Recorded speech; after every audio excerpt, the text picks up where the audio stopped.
Bridgeport Bluefish Baseball is back on BridgeportBluefish.com. Bridgeport won the last two games, and they are hoping for their sixth consecutive win against their very tough rival tonight as Bridgeport takes on Long Island in Game 3 of this 4-game series. Hello everyone, Perry Miles here.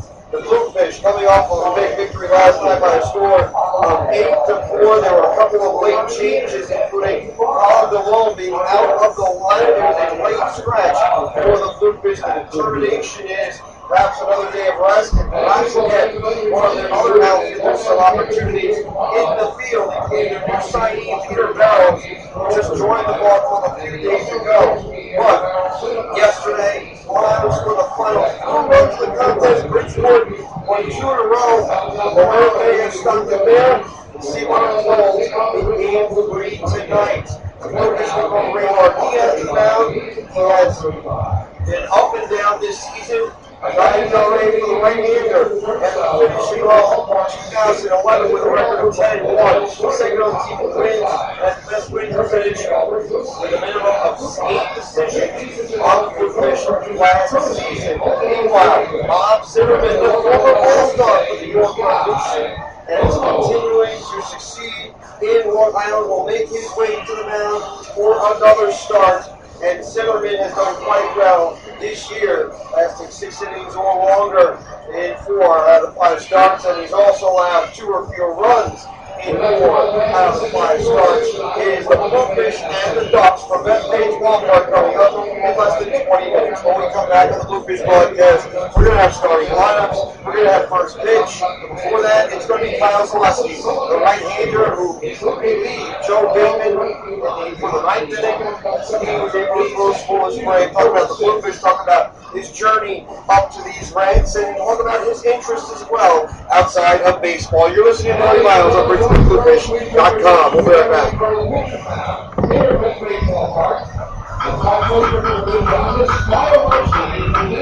Kids, it's not too late to join Beatty and all of his friends by becoming a member of the Snappers Club. The Snappers Club is the newest sponsor of the biggest Bluefish fans.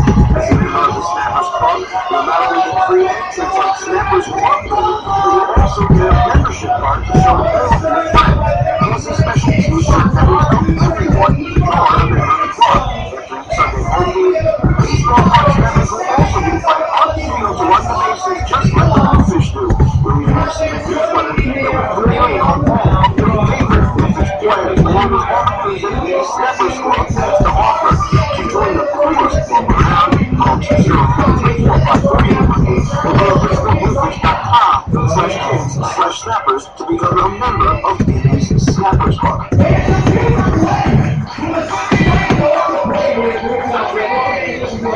Bluefish fans, have you heard about the Clubhouse?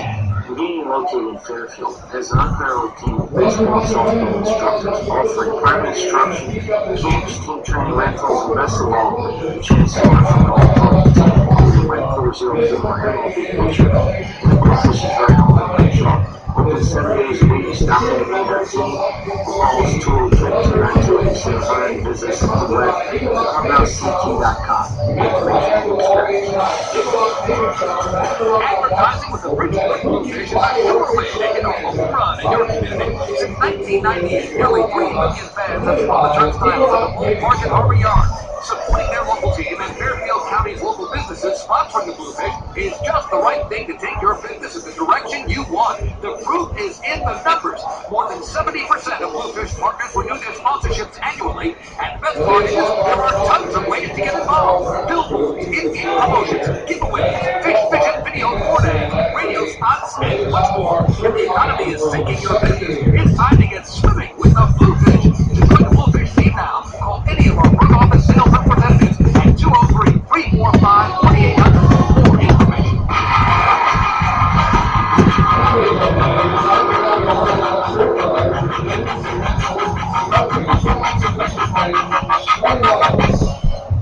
We welcome you back to the Bluefish Broadcast Network. Perry Miles and my own question. You've been pitching very well this season. What would you attribute the success to?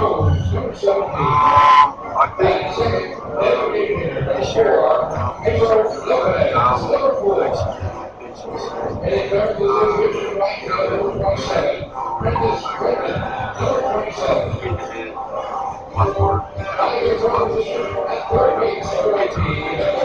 You had some shot at East Long Island. What have you noticed out there, hitters that you've been able to break away from the hitters' tendencies that you basically, you know, throwing them away early, you know, throwing hard, strike away. The biggest difference this year is, you know, with the city balls, you know, part of the opposite of what it is. It makes things a lot easier. You played in the baseball for has there ever been any thought maybe as to whether or not you have not gotten into baseball or signed by organization? I've not been signed by an organization. I had it going pretty good.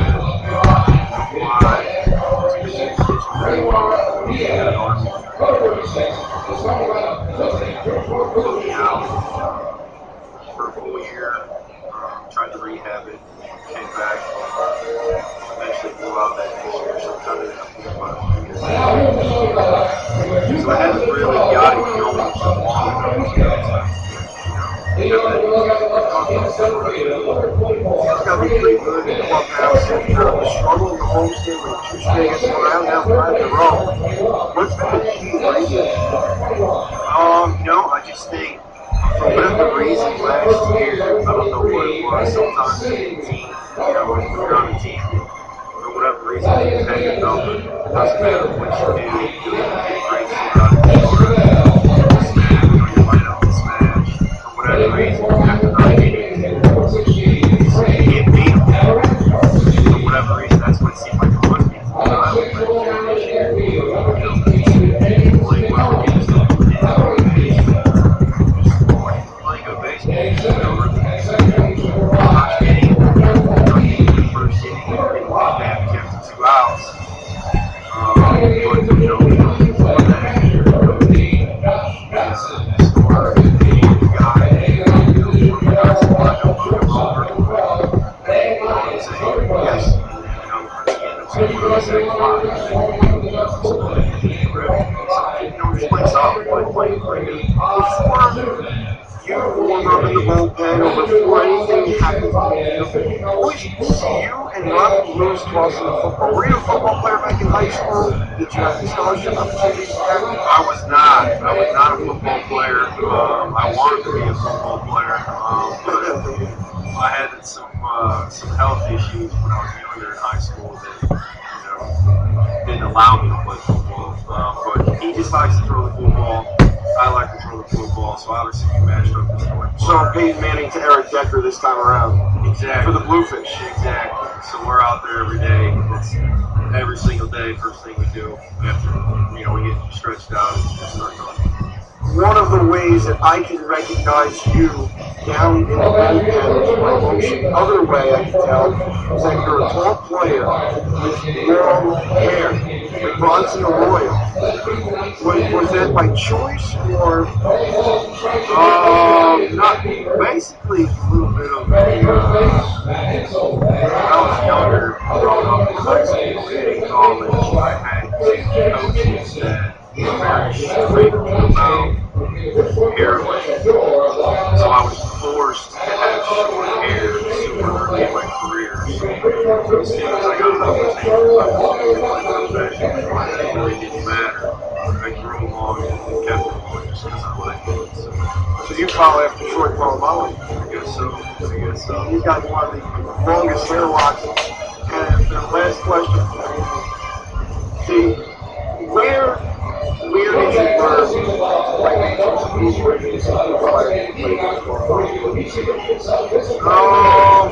I started playing baseball when I was young. Like everybody else. But I really started serious about it in high school. Kind of got at that age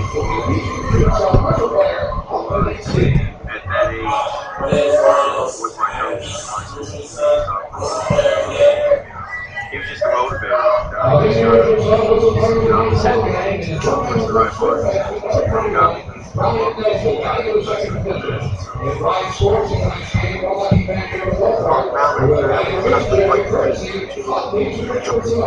Thank you very much. The YP.com website is your local search engine. If you're looking for a good restaurant, it can help you find the right one nearby with ratings and reviews. Or if your car breaks down, you can use the YP app to find the closest repair shop. Or maybe you're just looking for something to do on a Friday night. Well, it has great local coupons for all sorts of things in your area. No matter what, when, or where. If you're looking for something, YP Local Search can help you find it. So go to YP.com or download the app to search local, find local, and save.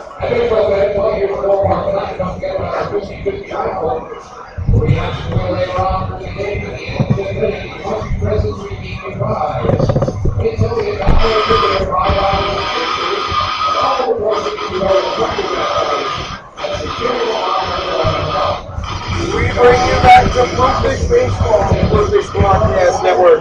Harry Miles here in what is expected to be a packed crowd from Bethpage Ballpark in Central Islip, New York, as the Bluefish and the Ducks tangle this evening.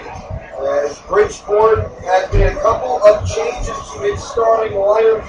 As Kennard Jones, that's not the change. Kennard Jones is out left field. He leads off. Pedro Lopez is the designated hitter tonight, batting second, while Prentice Redmond is batting third and playing right field. The third baseman is Luis Lopez batting fourth. And you notice how the Lopez is not cleaning up. That's one of the changes. Ramon Vasquez is playing second base batting fifth. Peterson's over at first base batting sixth. Steve Rodriguez is the catcher batting seventh. And Rogers bats eighth. That is the shortstop. And Peter Barrows gets his first start as a member of the Bluefish last year. He spent time in the American Association. 42 games split between two different squads, including Kansas City T-Bone, and 3 home runs during his time between two American Association ball clubs. They are led on with by Raymar Diaz. His durability has increased almost every time out, and he is one of the sinker-type pitcher, basketball slider, changeup, the first three pitches strikes early on in the season. He kept the ball very high. Tendency is when it's average between 89 and 92, they put 93 on the gun. Although during winter baseball, he said that he hit 97 on the radar gun, and perhaps the playing conditions and also the adrenaline with which he was feeling perhaps allowed him to stretch out during one point. And at one time, he was able to throw 96, 97 with that plus fastball in the Florida State League, which is where he was with the Houston Astros organization. Wayne Matt also has some time in the Astros organization. But remember this, this is his second season in the Atlantic League. He's been very good in the past. But last start, 5 2/3 innings of 3-run baseball, and the Bluefish right-hander really was unable to win the game.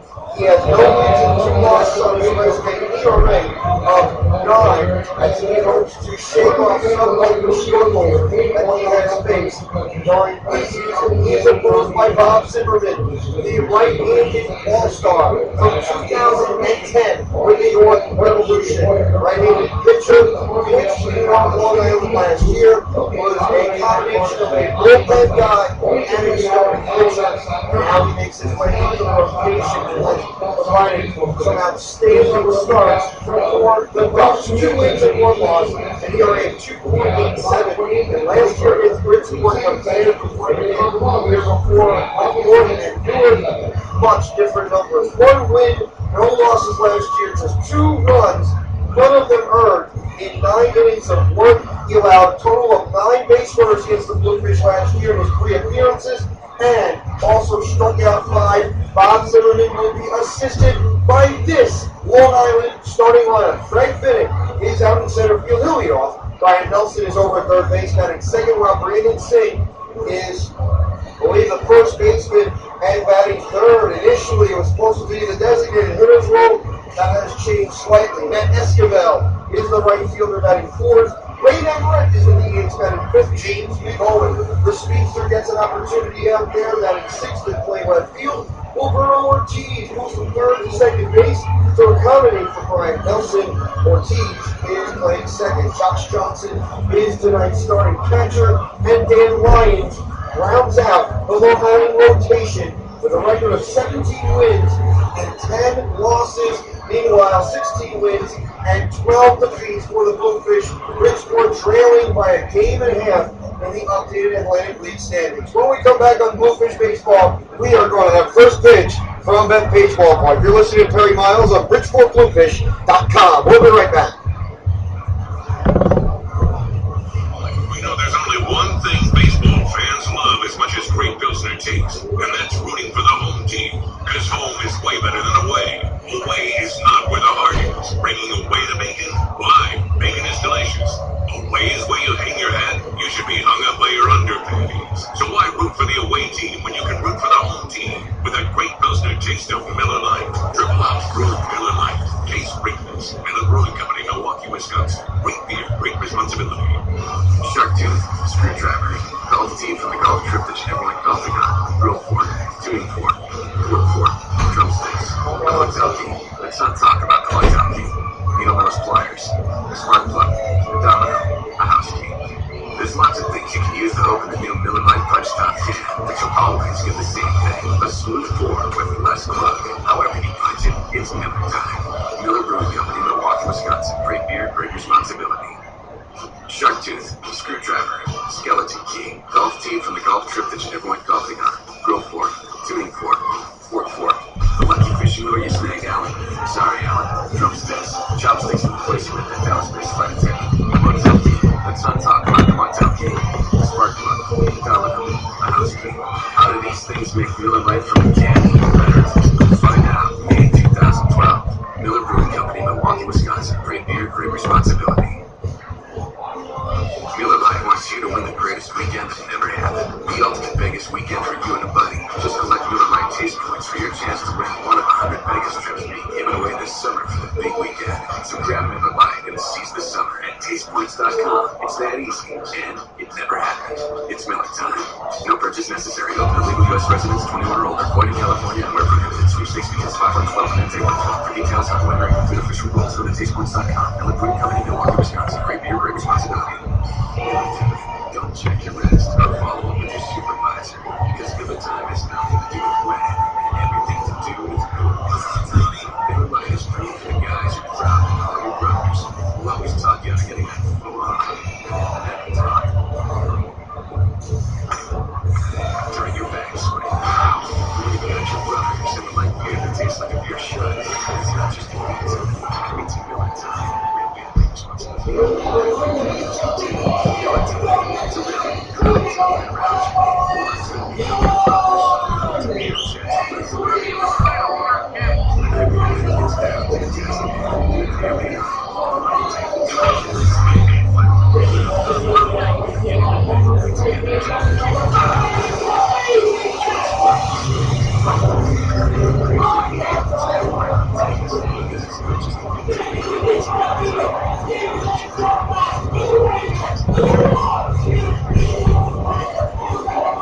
So many memorable moments from Bethpage Ballpark in Central Islip, New York, formerly Citibank Park. And this was just a few years ago, but the continued recollection of what unfolded last year in the postseason when the Ducks celebrated the Liberty Division Championship victory over the Southern Maryland Bluefish, and even in years past, one championship title for the Long Island Ducks, one championship title in the Atlantic League for the Bridgeport Bluefish. These two teams have been competing for the last 13 years, and these two teams are one of the biggest rivals in all of Atlantic League play. As the Ducks make their way to the field, optimism on his way toward the field for he picks up the baseball, and he's met by a number of fans moving and presenting the colors. Of course, there will be a series of fans joining from the outfield and infield positions as the band is about to perform the left side of the plate as we get ready for the introduction of the national anthem. Stay tuned. I am Craig Miles. We will return right into the national anthem. Stay tuned. Softball team. Congratulations to the Bridgeport and South Side Little League softball team. You are tonight's Zero Green team here at Bridgeport Ballpark. The next celebrants honor America and the honor our flag. In the first pitch coach across this evening is scout pack number 78. In the third base coach across tonight, the color guard is pack 17.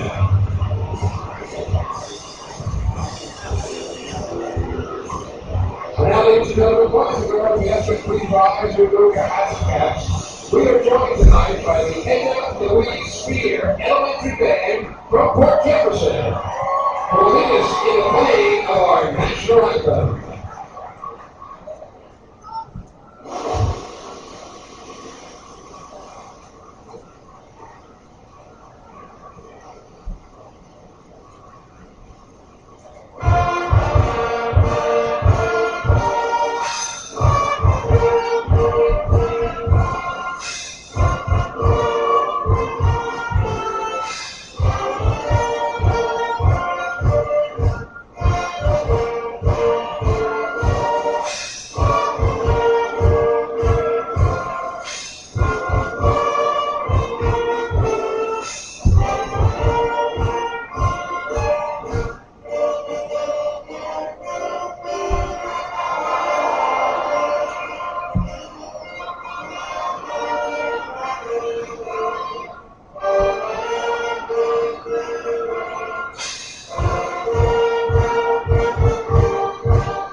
We bring you Bridgeport Bluefish baseball on the Bluefish broadcast. Bob Zimmerman is on the hill for the Long Island Ducks against this Bridgeport squad that has won 2 in a row after failing to win a series at home. They have lost their previous 3 series, including that streak against the Somerset Patriots and Hawthorne. But the Bluefish will not lose the series because of the first 2 victories. The worst that the Bluefish can manage is a split. The best that they can manage is a sweep of this Memorial Day weekend set. The Long Island Ducks only have a few losses at their home ballpark this year, and the Bluefish have accounted for 2 of those losses. What a start for Bridgeport this season compared with where they were a year ago. 16 wins and 12 losses against Long Island, 17 and 10. And last year, it was Long Island getting out to a huge start as the team was able to run off victory after victory after victory. Unstoppable team in Long Island last year. But this season, the Bluefish have handed the Ducks their 2nd and 3rd home losses.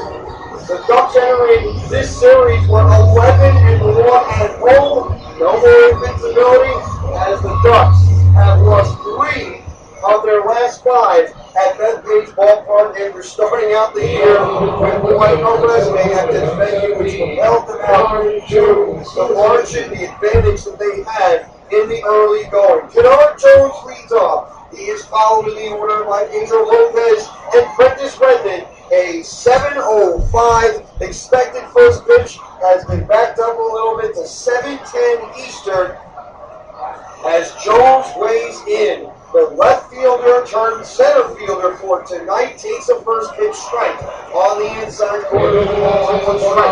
Kennard Jones this year hitting about .310, and he's done quite a number on the opposing pitchers to lead off. His next pitch strikes inside. 1 ball and 1 strike. Bob Zimmerman is expected to throw a fastball, a slider, a changeup. The 1-1 way inside.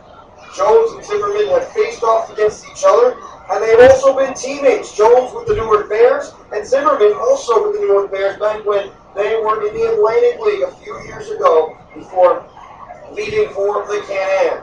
The 2-1 from Zimmerman. Swan and Coach Fowler to the netting. 2 balls and 2 strikes. Bernard Jones may be leading off, but in case he hits the ball, there has to be a defense for him on to pick it up. Brian Nelson is at third base. Dan Lyons over at short. Roberto Ortiz at second. And Brandon C is over at first. As the pitch is chopped over to Ortiz at second. He flips it to first in time. 1 away. The game starts out with a 4-3. As Pedro Lopez makes his way to the batter's box. The designated hitter has struggled a little bit in this series. He went 0 for 4, grounded into a double play yesterday. Even though he did account for a sacrifice, which eventually allowed the Bluefish to score the first run of the night with Prentice Redmond's double that extended his on-base streak to 25 in a row. Zimmerman's first pitch is on the outside corner. Pedro Lopez, no balls and 1 strike. Just started in the top of the first inning. Bluefish and the Ducks. Bridgeport owns a 5-0 series advantage. And that advantage went to the hitter as the fastball rotated away. 1 ball and 1 strike. He gets on base with some of the best of them. Even though he's only hitting 260 on the year, the bunt is shown. Pulled back, it flipped across the outside corner. 1 ball and 2 strikes. Zimmerman's got some heat on that fastball. Zimmerman has made all the way to Double-A, Triple-A baseball in his career. A 1-2 on its way from the right-hander pitch. Fastball rotates upstairs. 2 balls, 2 strikes. Bob Zimmerman has been a number of places in his career. And he's been to 3 of them in the Atlantic League. The 2-2. Slap foul to the right side. Count remains at 2 balls and 2 strikes. It is a humid day at the ballpark. The temperatures are very comfortable at about 75 degrees at game time. And temperatures are expected to drop off into the mid and upper 60s by the time 10 o'clock hits. The 2-2. Fastball, served low, 3 balls, 2 strikes. You can hear the pop of the glove from Josh Chockton, who's the battery mate tonight of the right-hander Zimmerman. From left to right in the outfield, James McGowan will field in left, Craig Binnick in center, and Matt Esquivel on right. The pitch is hooked towards Esquivel's line, but it is foul. An inside-out swing, 3 balls and 2 strikes. The sun has crept out a little bit. You can tell based on the stadium shadows, there's a contrast between the stadium shadows leading out and the sunshine starting from behind the pitching rubber all the way to deep center. 3-2. Low ball 4. And it leads to a 1-out walk for Prentice Redmond. Redmond has had such a great minor league career. He has extended his minor league / independent career with the way that he has performed this season. He's at .310. 25-game on-base streak that dates back to the opener, the game of the year against the River Sharks. He picked up a couple of doubles last night, and it matched his season high as he takes a first pitch heater outside. 1 ball and no strikes. Thank you for tuning in to the Bluefish broadcast today. Perry Miles here, BridgeportBluefish.com. And also, if you want to follow me on Twitter, just me, P. Miles, or send an email to perrym86@gmail.com. The 1-0, fastball right on the outside corner, 1 ball and 1 strike. The Bluefish have done a tremendous job over the last couple of days of getting the runs that they need. And it was not the case against Sugar Land or Southern Maryland, 2 teams that at this point have pitched very well. The 1-1 is inside, 2 balls and 1 strike on the fastball. Prentice Redmond is not a great home run hitter at this point. He's just a very good gap-to-gap hitter. That's why he picked up the double for 2-1. Settles low, 3 balls and 1 strike. And he's 1 ball away from extending his on-base streak to 26 in a row. A couple of years back, there was a guy by the name of Robinson Cancel on Long Island who was close to the record, if not broke the Atlantic League record for the most number of games he got on base in a row in the ALDS. Redmond rips it down the left field line, but it is a foul ball. It drifted maybe a foot or two to the left of the chalk. Redmond was begging for extra bases on that rip down the left field line. 3 balls, 2 strikes, 1 man out. Redmond reached as high as the big leagues with the New York Mets organization. Age 23, he did that. And in Fresno, it looked as if he would put up great enough numbers to where he would be able to propel himself to big leagues with the Giants. Just never quite got there. 3-2, low ball 4, and Prentice Redmond extends his on-base streak to 26 in a row.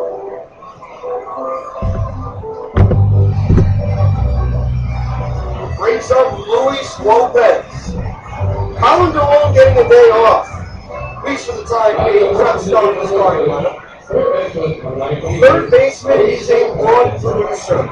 Yesterday he drove in 2, he scored twice, and he walked 3 times. Also picked up 2 hits. He reached base all 5 times last night. And he's hoping for similar success today as Zimmerman settles at the chest, the 1-out pitch. Appeared to be a curveball on the outside corner, no balls and 1 strike. A little bit slower than a slider. Runners at first and second for the Fish. And when pitchers have to go to the kitchen sink early, variety of pitches, the batter knows exactly what to expect. The 0-1, fastball high, 1 ball and 1 strike. The Bluefish bats 3 through 6 have been red hot. Rob Peterson has made a few changes to his approach to the plate. Luis Lopez has been driving in runs. Let's not forget about Redmond. Next one is slapped down the right field line. Esquivel angling towards the wall, but he's unable to get there from his corner outfield spot. 1 ball and 2 strikes. Early going here from Central Islip. A beautiful ballpark. And it's almost as if you're in the middle of the forest. Plenty of trees surrounding the area, giving it a perfect scene, which is why Terry McGriff loved playing here at Nashua. Great batter's eye. That way they could see the baseball. The 1-2. Chopped on the ground towards short. Gave him by lines on the knees. Flips the second one. Out to the double play. 6, 4, 3, the Bluefish pick up 2 base runners that are unable to push any of them across. End of the half, the score from Webpage Ballpark. You're listening to Perry Miles on BridgeportBluefish.com. We'll be right back.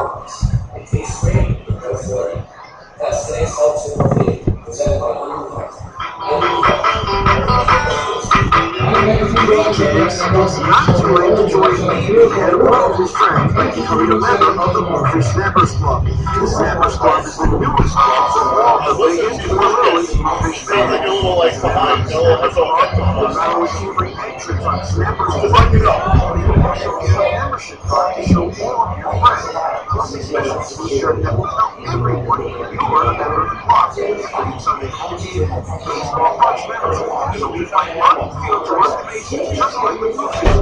You'll be nice and newsletter that will tell you on all of your favorite Bluefish players, along with all the news and Snappers Club is the home featuring the coolest club around.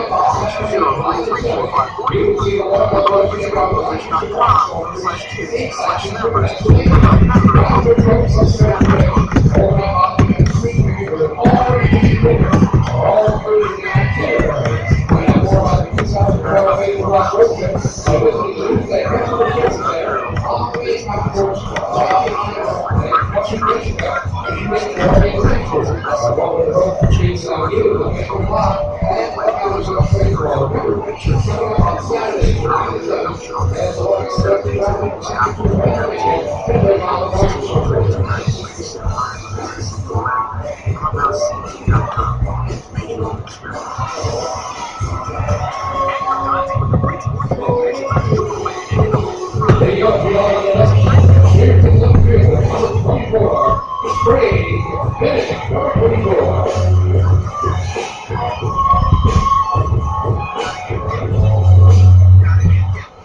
Welcome you back to the Bluefish broadcast. Perry Miles here. The Bluefish just did not score in the top half of the first inning as they wait for inning number 2. But first, it's Raymar Diaz on the hill.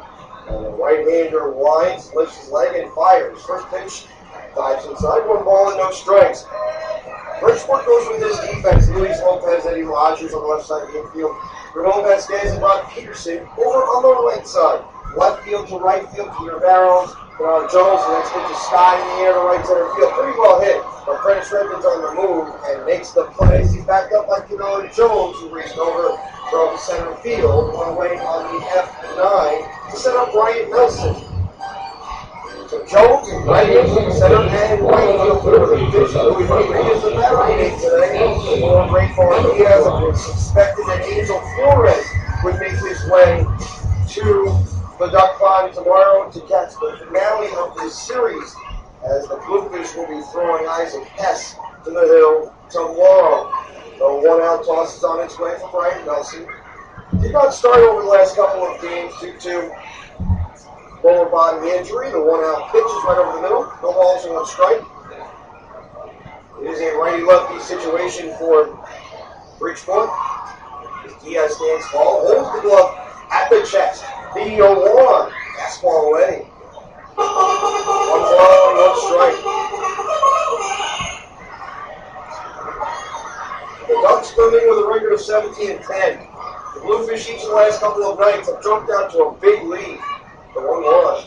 Chopped on the ground to the right side and is foul at the last moment. Peterson circled around the base, almost like an arc around, and was unable to grab it in fair territory. 1-2 strikes.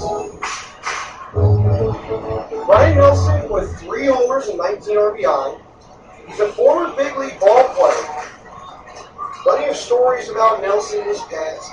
He's doing a great job with York, but eventually went to Long Island. That's the team that he ultimately wanted to be with. The 1-2 is a check swing that does not come from the zone. 2 balls, 2 strikes. Finally was granted his wish last year and was playing much of the time, second base, third base. Anywhere that the team asked him to play, that's where he would be.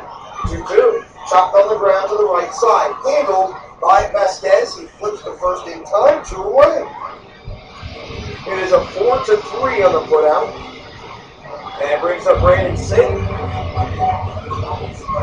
The first baseman had a wallop with a 3-1 shot yesterday to right field. Normally, left-handed batters are the ones that usually have the advantage on a lower pitch. This time around, it was Brandon Singh from the right side. He pulled his hands inside and just dropped the top head of the bat right on the ball, and it went flying. The 2-out toss is a fastball right down the middle. No balls and 1 strike. Cloudy day after a foggy night last night. Cost the Ducks a couple of runs. And before that, there was plenty of rain the day before. The only 1 settles over the outside corner. No balls, 2 strikes. The Memorial Day weekend is expected to be warm. Temperatures rapidly rising into the 80s this afternoon, and perhaps might even clip 90 degrees tomorrow. The 0-2 swung, and then strike 3. Singh is tied up, and Raymar Diaz seeing his 0-2 with a strikeout in the frame. No runs, no hits, no almost gone. Into 1, no score from Left Page Ballpark. You're listening to the 1 Mile on BridgeportBluefish.com. Yes, he does. And then you sit right there on that line. Right there, you got to come on. They can't cheat with this race. One-stop shop for everything Bluefish. Take a break from the action and check out the Bluefish souvenir paper. From magnets to t-shirts and a wide selection of homes. Other friendly hats. Here is the Rally Shop. So good and memory baseball. The gear shop has it all. Don't forget about our kids' wear section. Esports jerseys, even your own stuff will be in the Bluefish hat. The Bluefish gear shop is located on the Berkeley side of the Conference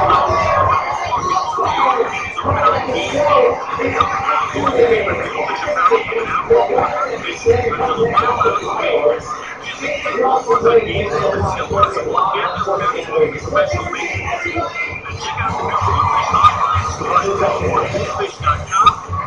Schedule an appointment for the Bluefish Gear Shop that begins to display convertible sizes. Located at the Bull Market Auto Yard, 500 Main Street, Bridgeport, Michigan.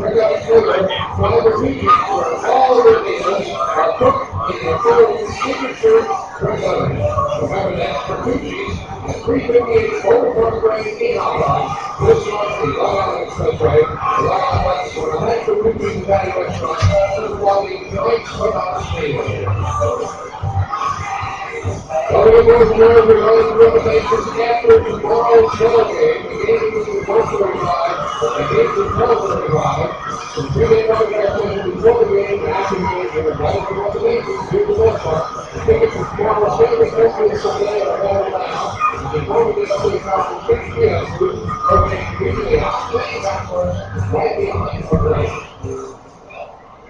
What an excellent start for the pitchers to open up this game. The Bluefish and the Ducks in the top half of the second inning. No scorers for Mo Vasquez, who scored. He's followed by Brock Peterson and Louis Rodriguez. Those three, not necessarily Louis Rodriguez, but Brock Peterson and Mo Vasquez, they are hitting the cover of the baseball right now. Vasquez, 265 on the year, no runs, and 10 RBI is a right-lefty matchup as the first pitch is on its way from Zimmerman, released low. 1 ball and no strikes. 10 RBI in the year for Vasquez. Former big leader, had an opportunity to talk with him a few days ago. The next pitch is inside, 2 balls, no strikes. Getting more comfortable in the park. See, a lot of time, it takes a little bit of time for people to get accustomed to pitching in the league. 2-0. Inside, 3 balls, no strikes. Ask David DeLabar about that. He'll had his struggles early on. He got accustomed to some of the tendencies of the hitters. Now has worked a few strong starts in a row. Next pitch, a strike on the outside third. 3 balls and 1 strike. Vasquez has been involved with a number of trades during his career, major league trades. The 3-1 is served to left field, not too deep. As James McCohen cuts across and the ball drops into fair territory and is booted with the cleat by James McCohen. Thinks it's soccer again. Of course, the World Cup and other competitive sports, or the Olympics, not coming up for quite a while. Now 3 balls and 2 strikes. Trade with Tom Lampkin, Brett Tomko for Alex Arias, Ben Davis, the former Cameron Riverside pitcher, as he was formerly a catcher, and Mr. Oscar Serrano between Cincinnati and San Diego. And they was involved in a Dave Roberts trade after the Red Sox won the World Series in 04. The pitch is poked to deep left, and it's playable for James McCohen. He makes the ball out number 1. There's 7 for Vasquez, and it brings up Brock Peterson. First baseman, number 23, Brock Peterson, number 23. Brock has been on fire. He's raised his average to 211, but at one point he was in 100. Low 100. Couple more runs. He's been winning much better of late. It's a 4-game hitting streak, which is tied for the current team high. While we're calling the low, he's not complaining. At least to start the game. The 1-out pitch is swung and missed. Big cut from Peterson. No balls and 1 strike. Brock knows what he needed to change. It was a little bit of his approach. It came down to how many baseballs he was able to hit in batting practice and also working in the fundamentals of the swing. 0-1 is grounded sharply towards short. Handled on the kneecap by again. Lines up, throw is high, and the swipe tag applied beautifully by Brandon Singh. For out number 2, a 6-3 for Peterson, and sets up Louis Rodriguez. With Peter Barrows in the lineup, Louis Rodriguez moves up to the 7th. Even though Barrows has had plenty of experience with the wood bat. After all, the University of Bridgeport, a Division II school, Division II institutions for the most part utilize the wood bats. They may be costly at times because of the breaking of the bat, but it also prevents injuries. And there have been a number of studies from that. 2 out tosses left in the left center field. Louis Rodriguez gets on the hit chart with a single. The first hit of the night for the Bluefish. The third base runner to be picked up. But our first 2 men out for Rogers. Whenever a squad plays Division I baseball, the adjustments that a Division II player might have to make as opposed to a Division I player, or what they might have to make, may be substantial. Division I players are allowed to play with aluminum baseball bats, even though some of the juice from the aluminum has been removed from the bat for safety purposes, and also because certain pop fly home runs were being hit. Eddie Rogers never a college player, as that's pitches on the inside corner, no balls and one strike. Rogers was drafted and eventually made his way to the Baltimore Orioles organization. Stands in, waiting for the 0-1. Right-hander is set at the chest, elbows down, pitch on its way, fastball outside, 1 ball and 1 strike. 2 homers on the year, 17 ribbies, 1.333. And even higher than that because seeing the ball very well. It's a little bit of a wall at this point. The 1-1 is triple foul to the third base side. 1 ball and 2 strikes. He is still continuing to work with Willie Upshaw when it comes down to the fundamentals of the swing, and also using the top hand to drive through the ball rather than chop over the top. Chop over the top results in a grounder. 1 ball and 2 strikes with 2 men out. Runner at first. The runner at first represented by the hit as Rogers stays alive, pulls it to the third base side. 1 ball and 2 strikes. Rogers loved his experience back in Big League Baseball. And the idea was not just to get up there, but to stay up there. He played with so many of the players that grew up, Melvin Bora, among others. Let's not forget about Brian Roberts and Nick Markakis, who have been in the big leagues for quite some time. 1-2, fastball, elevated, 2 balls and 2 strikes. The Baltimore Orioles, the top team in the American League East, what is deemed to be the toughest division in baseball. The 2-2 from Zimmerman. He delivered. And another slider, this time outside, 3 balls, 2 strikes. Choose the right, fastballs and sliders early. One of the pitches looked to be a curveball, but his main off-speed pitch is that changeup. The third baseman, Brian Nelson, well off the lip of the infield grass, about halfway. And the fielder at first, Brandon Singh, off the first base bag, deep back. Now the pitch is rolled into left field. It is a base hit and rolls towards the corner. Hustling around second going for third is Luis Rodriguez. He takes a big turn. The throw comes into third on the wrist line, and Rodriguez is called out. It is a double, and Luis Rodriguez is no doubt in the key, but too far off the bag. The Bluefish swing on 4 on 2 bases. In 1 inning and a half, no score from John Laney. And listen to Kelly Miles on BridgeportBluefish.com. We'll be right back. Not only that, but they'll also take home prizes from Dave Buster. And everyone in the original world from you at Email Club in Section 212. We take home prizes as well. It's not too late to join being a member of the Bluefish Snappers Club. The Snappers Club is the newest club for all the biggest or littlest Bluefish fans.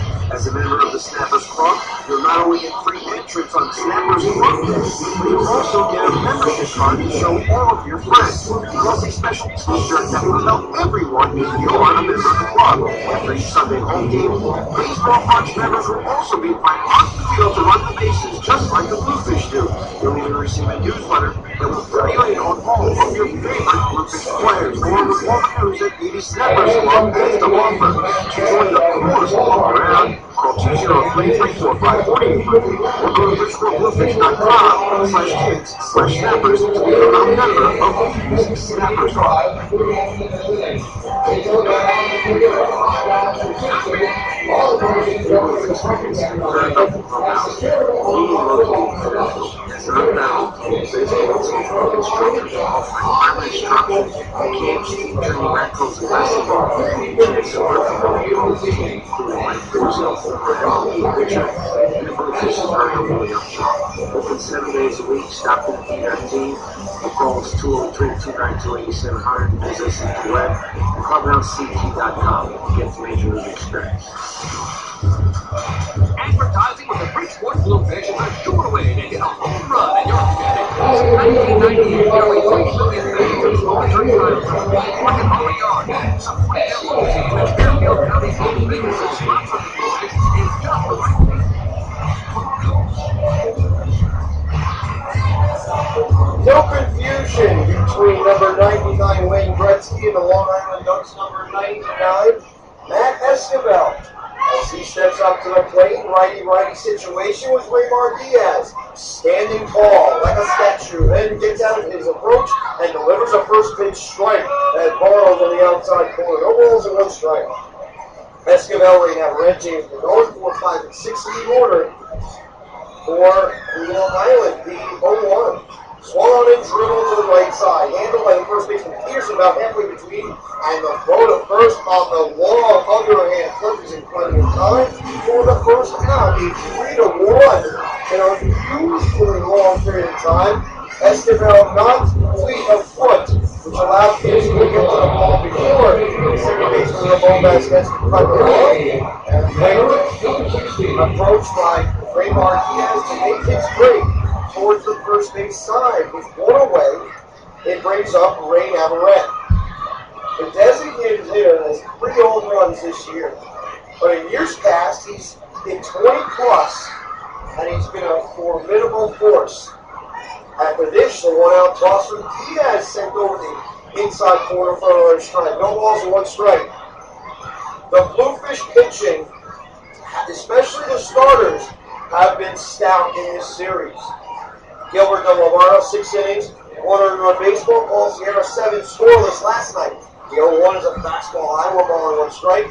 Diaz hoping to approach what his 2 other starting pitchers were able to do last time out. 1 ball and 1 strike with 1 man out.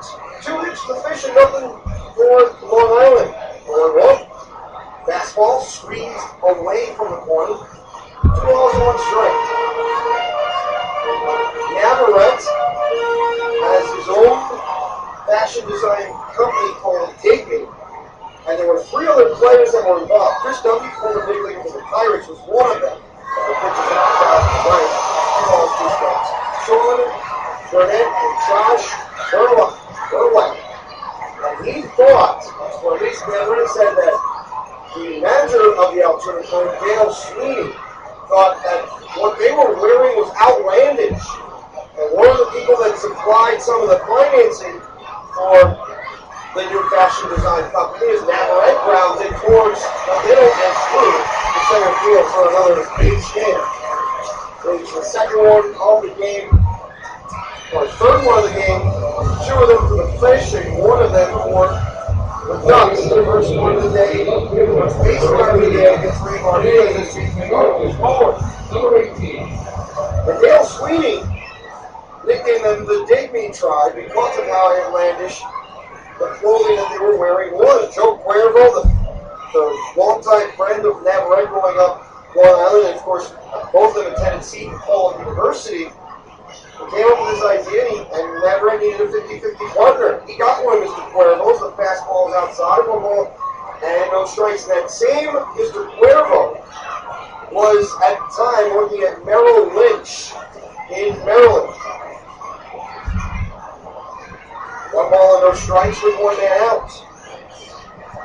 Next offering, fastball away, 2 balls and no strikes. They're more than just baseball players. Some of them aspirations of doing other things. Raymar Diaz at one point was asked to play basketball. He's a 6 feet, 7 inch tall pitcher. And the thought process was maybe he could be a shooting guard or even a small forward for Puerto Rico. The 2-0, fastball right down the middle, 2 balls and 1 strike. So he decided to go for baseball. He said that he felt that he was not in basketball shape. Sometimes you need to build up the strength. Same way in baseball. You can't just throw from the mound and start throwing 90 miles an hour. You have to build the arm strength up. You're going to throw the 4th or 5th pitch harder than the first one, the 9th or 10th pitch harder than the 4th or the 5th. It's all about rhythm and flow. The 2-1 is on the outside corner. 2 balls and 2 strikes.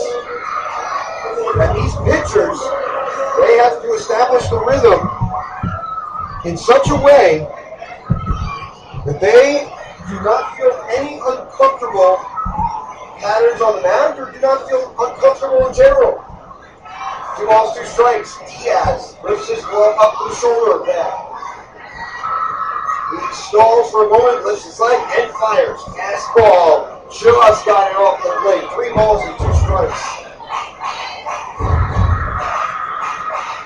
The third baseman, Luis Lopez, is playing well at the third baseman, anticipating some more pull hitting from James McGowan. Toward the middle, second baseman is Ramon Vasquez. He's playing more towards first. As the runner goes, a pitch floats outside for ball 4.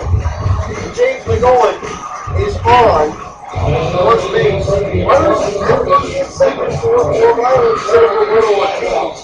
The former Dowling College Golden Lion was 1 for 4 yesterday with a run score and a single to left field, which drove in the first Ducks run last night. And he's hoping to give his team a lead today. It would be the first time that Long Island would have led in this series. Bridgeport got out to a big lead each of the first 2 games. The 1-out toss. Diaz fires it outside. 1 ball and no strikes. A packed house for the fireworks extravaganza at Bethpage Ballpark following the conclusion of the ball game. Many fans will stick around for that. The rain has avoided this area. The Bluefish and the Ducks have been ready for baseball all day. Open stance from Ortiz as he rifled the bat. Diaz releases 1-0 and swung on and missed. But here may change up 1 ball and 1 strike. Roberto Ortiz, perhaps the greatest Dowling Golden Lion player in the history of the athletic program. He's a New York City product. Ortiz's first season with the Ducks. The 1-1. Popped up high in the air down the right field line, giving chase by Peterson. He scampers towards the warning track and cannot make the play. It went in and out of his glove. It was a difficult opportunity for the Bluefish to record it out because Peterson had to swing backwards, looked up, tried to push his glove towards there, but he could not quite get to the ball. As Luis Rodriguez, Raymar Diaz, and Eddie Rogers convene at the mound, discuss about how to make a better offering, what to set up. Eddie Rogers is the captain of the infielders other than Luis Manchetti Rodriguez behind home players going out all the signals. He may indicate throw behind the second base to Rogers, knowing that there is a base runner at second. Although it's going to be rather difficult for the Bluefish to have Rogers covered, they probably have Vasquez with a right-handed hitter at the plate. 1-2.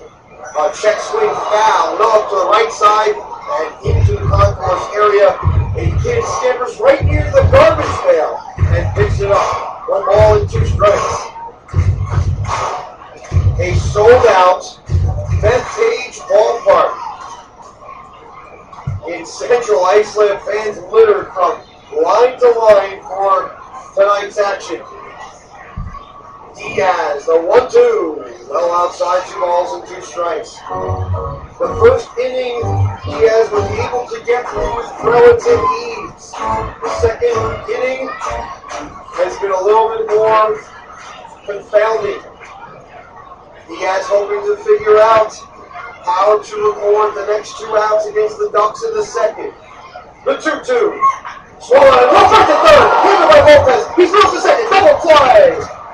Outstanding grab by Lopez to rob the Ducks of at least 1 run. It may have been 2, and then he turns 5 with 4 double play. Home fly for 4 here carrying it home.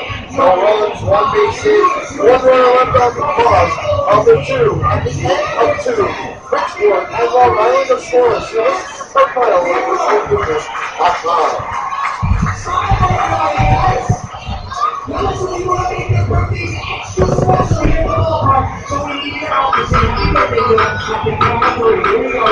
It's not too late to join Amy and all of his friends by becoming a member of the Bluefish Snappers Club. The Snappers Club is the newest club for all the biggest and littlest Bluefish fans. As a member of the Snappers Club, you'll not only get free entrance on the Snappers Club, but you'll also get a membership episode for free.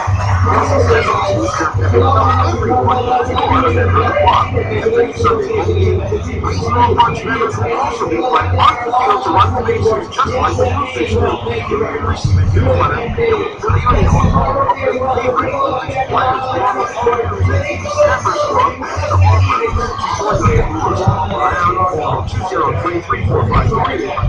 BluefishBluefish.com/kids/snappers to become a member of the Snappers Club.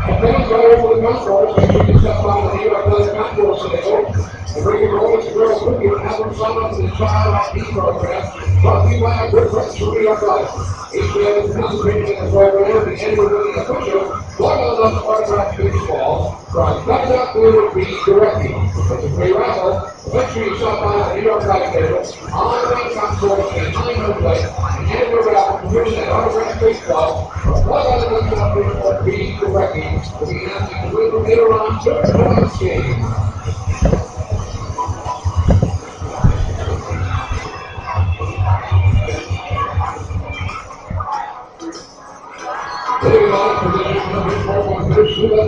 The Bluefish begin inning number 3 from Bethpage Ballpark in Central Islip, New York. Terry Miles here. Top of the 3rd inning is also here. The Bluefish and Ducks are scoreless with Bob Zimmerman at the hill. Below the belt, lifts his leg, kicks and fires. First pitch, fastball low, 1 ball and no strikes. Peter Barrows leads off. It is his first Bluefish at bat as he pulls the pitch foul, 1 ball, 1 strike.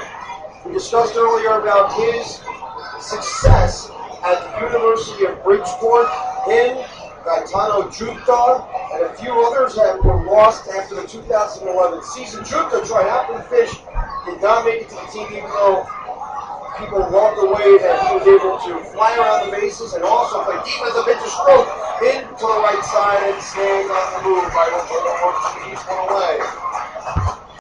It appeared for a moment that Barrows would be able to pick up that pop single to right field.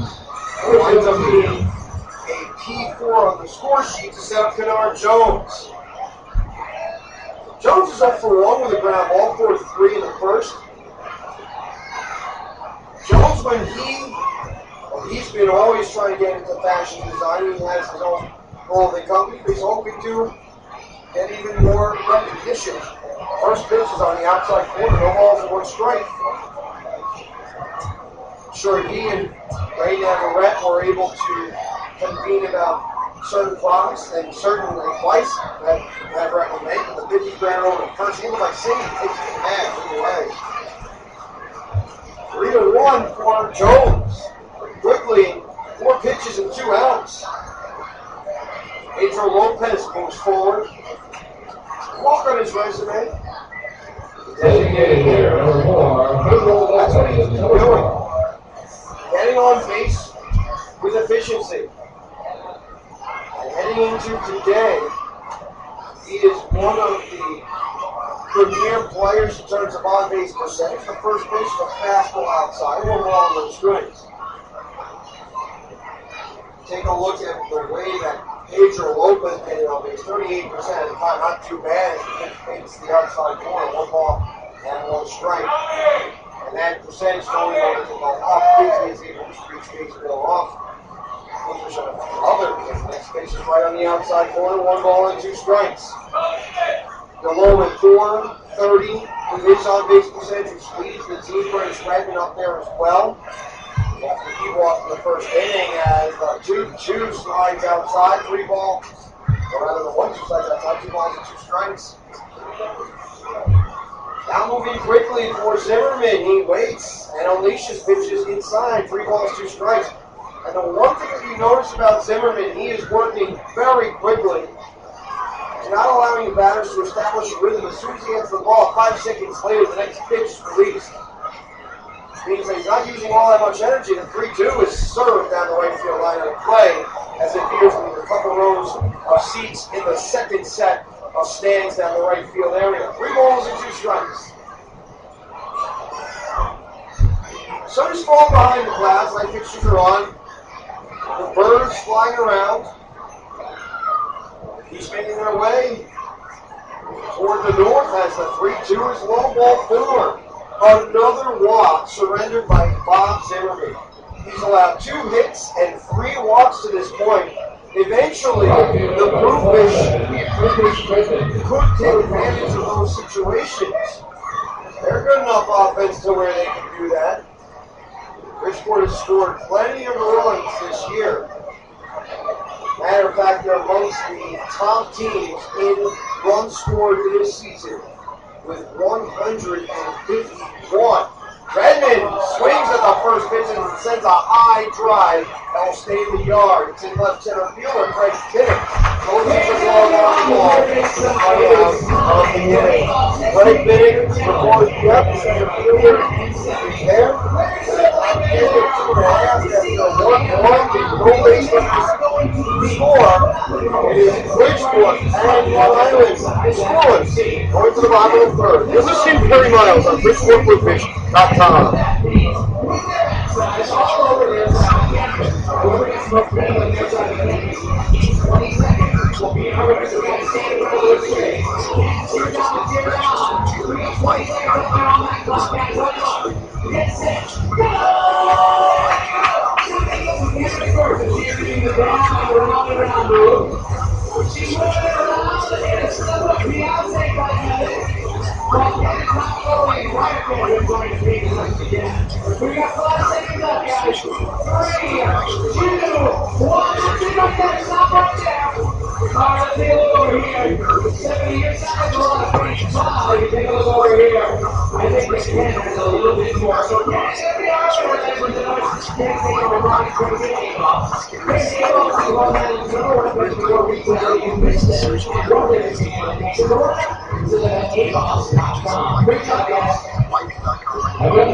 Bluefish baseball is back on the air. Raymar Diaz fires his final toss of the frame and makes his way back to the mound for inning number 3. 2 hits for the Bluefish and 1 for Long Island. And no score from Bethpage Ballpark. This is one of the northern parts in the lane.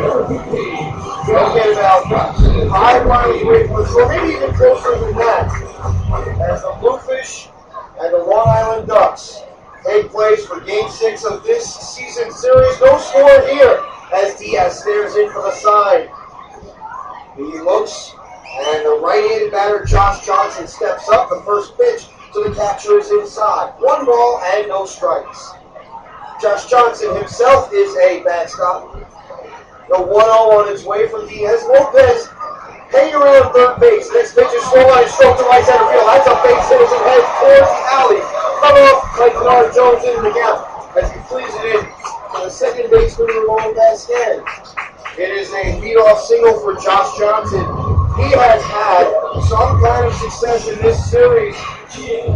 He's already had 3 hits. It's been hit or miss from him though. 4 strikeouts, 3 hits, 3 home runs, the opener of the series. Dan Lyons steps up to the plate. The shortstop this year at 282, no homers, 14 RBI.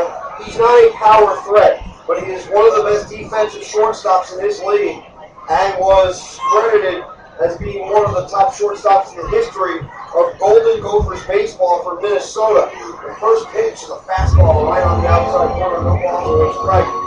We had an opportunity to interview. He said growing up, basketball and football were two of the major sports up in Minnesota. Not necessarily hockey, even though it's really cold up there in the north. The 0-1 on its way from the right-hander. It's a righty-righty situation. Diaz unleashes and the pitch is skied in the air, foul to the right side. Peterson drifts towards the coach's box and makes the play inside the coach's box for the first out of the frame. A PF3 to establish Greg Biddick.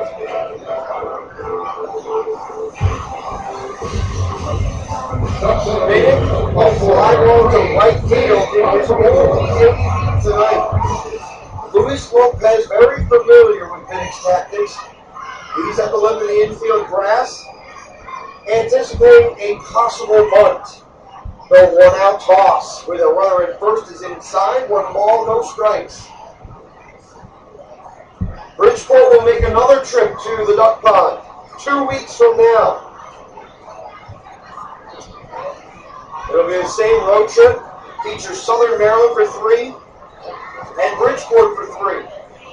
Or rather, Southern Maryland for 3 and Long Island for 3. The 1-0 from Diaz. Fastball in the inside corner. 1 ball, 1 strike. And the benefit for the Bluefish, they had a ton of home games the rest of the way. Now, granted, the Bluefish today had a better record on the road than they did at home. And everyone knows that great teams dominate at home, and they go 500 or slightly better than 500, they'll have a chance to win the division in the first or second half. A fastball turns outside, 2 balls and a strike from Diaz to Biddick. The Ducks picked up their second hit of the night, courtesy of Josh Johnson. He is over at first base. He does not have much speed over there. Most catchers do not have great speed. Their mantra is to catch the ball, call the game, beat the pitching staff, lead the infield defense to the third person's not in time. Being catcher is almost as mentally and physically straining as much as what a pitcher has to go through with the cat and mouse game between pitcher and hitter. Think about Tom and Jerry, the cartoon. The 2-1. Grounded foul down the third base side. A nice grab made by Kevin Baez, who was a former, or rather not. Is that Kevin Baez? I believe it is Kevin Baez. Former big leaguer in his own right. Yes, it is. Number 10 on the uniform. Manager of the team usually occupies the third base side unless it's in big league baseball. Managed behind in the dugout. 2 balls and 2 strikes. Diaz stares, elbows jutting down, glove still, pitch, fastball high, and Rodriguez bluffs throwing to first. As the base runner, Johnson got a little bit too far in the lead. Christian Lopez, the Southern Maryland catcher, did a number to Bluefish players who tempted him by going too far off the bat. Strain can be a bad thing, but just like in baseball. 3-2, Diaz steps off the rubber as he attempts to reestablish his presence at the mound. I stand next to him. He's 1 feet and 1 inch taller than myself. The runner goes, the 3-2 is slapped in right center field. Ends up base hit as Prentice Redmond charges and was runner on the move on the full count offering. Because Josh Johnson is not as fast as he was running there, he had to stop at second base. Prince Redmond was also playing a little bit more shallow. Another set of base runners on 4 Long Islands to set up Brian Wilson. Perhaps these 2 games are going to be the most difficult for the Bluefish to take because Bob Zimmerman and Randy Kiesler have been that tremendous this year for Long Island, especially Kiesler. The way that he was able to perform last time out, scoreless frames, Langster. A 1-out toss from Diaz. Tilts his head towards second, the pitch. Fastball lines inside, 1 ball, 1 strike. The last time that the Bluefish had this situation, Luis Lopez made a great snag as he leapt towards the third base line, was able to corral, and looked at second and waited for Ramon Vasquez to get there, and completed the double play. The 1-0 turns outside, 2 balls, 2 strikes.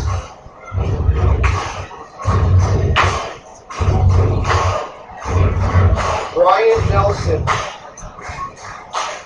one of the classy guys of the ALPV, standing in.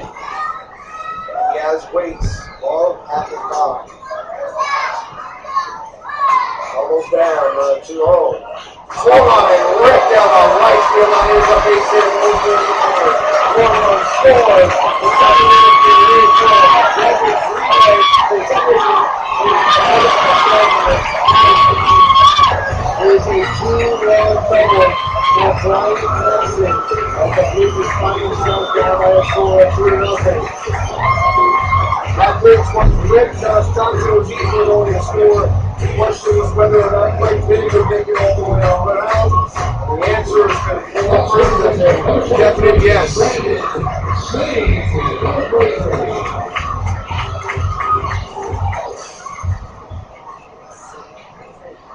With a runner in scoring position, Long Island owning its first lead of the series, Brandon Singh moves forward. He already has struck out today. This is an open stance. I'll work with that a little bit. Diaz, Dio, swung on this, one strike. And that is the issue with Diaz. Sometimes he'll leave the ball a little bit higher in the zone than he would like. Brandon Singh, a native of the Midwest, and matter of fact, big time slugger from the area, the 0-1 with fastball high. Arrow is an interesting story with the Wichita Star Benefits softball game at St. Joseph's. Broadway played in the snow. They wanted a AA, AAA type player to show up. He did. I'm sure he had a blast playing that celebrity snow softball tournament. The next pitch is a fastball away. 2 balls and 1 strike. Bluefish trail in this game 2-0, courtesy of a 2-run double by Brian Nelson. That game takes in a 2-1 fastball. 3 balls and 1 strike. The ball was hit to right center field. Nelson, he stands over at second. You notice that Diaz is not throwing with the same kind of command as he was earlier.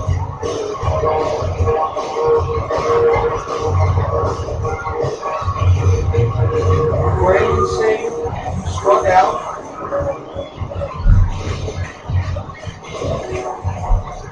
The inning is over in the 3rd inning. Luis Lopez playing deep and towards the third base bag. 3-1 on its way. Diaz to Singh. Setup is outside the bench. Is stroked foul down the right field line out of play. 3 balls and 2 strikes.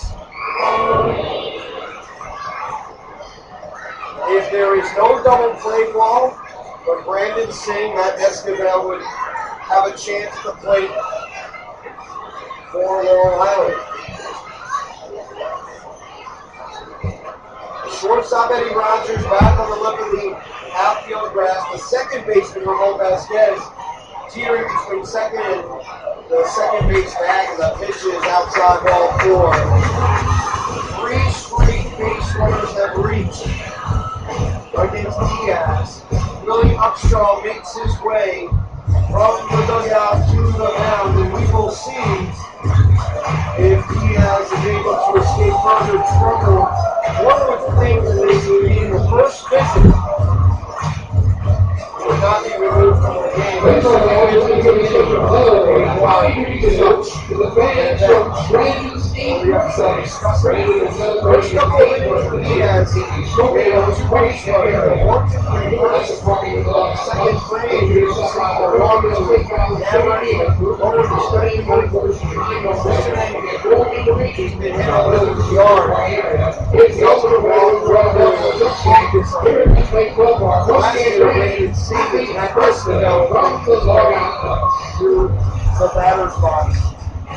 The Long Island Ducks offense is tops in the league in run score. They have pushed across 167 runs in 27 games.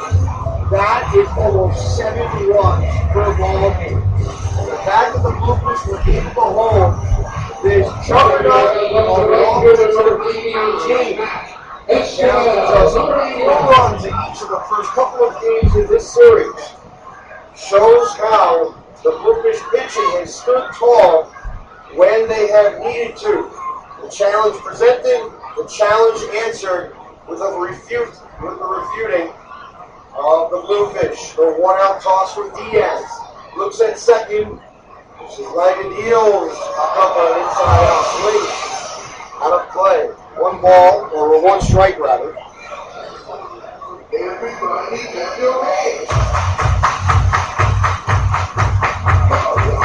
runs and 4 base hits. No runs and 2 base hits. No errors for either team. Nelson over second, single for first. Diaz set and deep. Swan sent to the netting. No balls and 2 strikes. Many of the players, including Matt Escobar, have made their way through the minor league systems and have had quite a bit of success in their minor league careers. But it takes a distinct few to make it to the big leagues.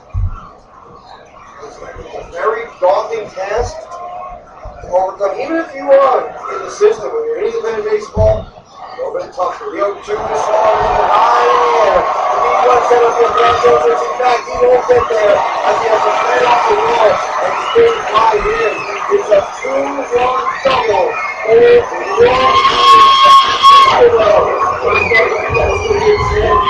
the Bluefish trail by a score of 4-0.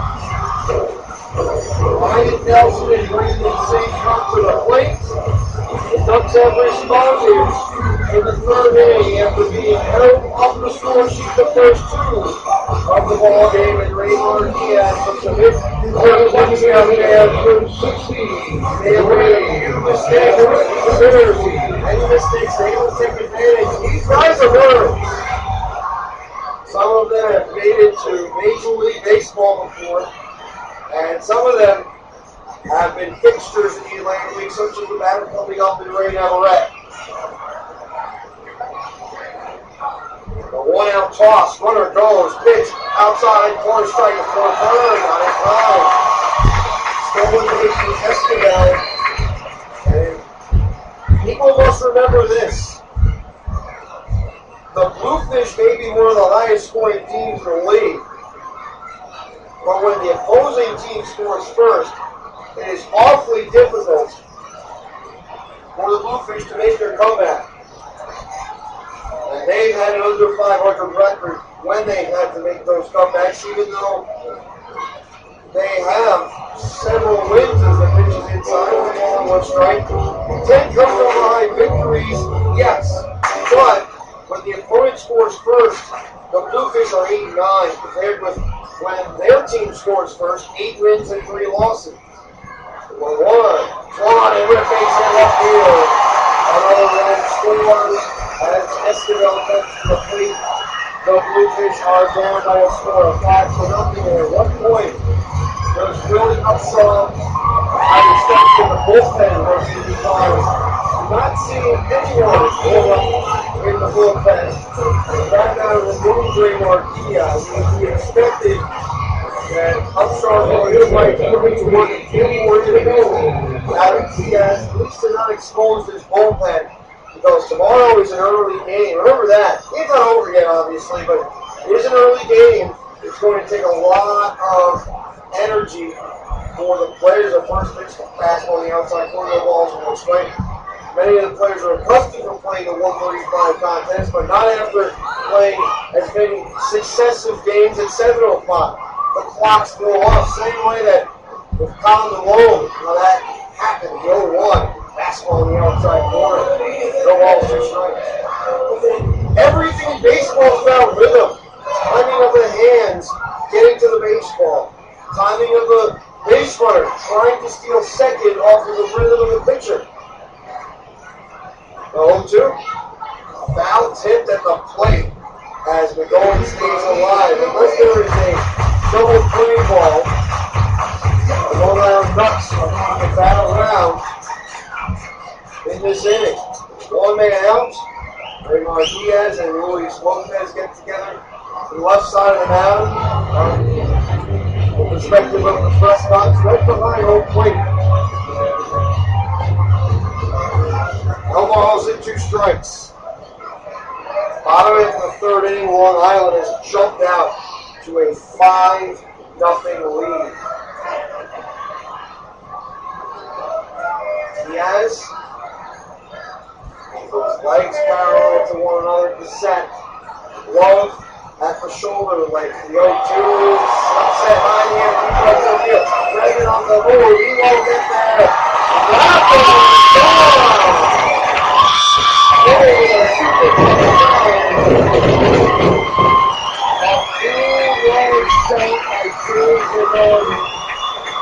And the Bluefish are down by 7. That's 7-0 on Long Island.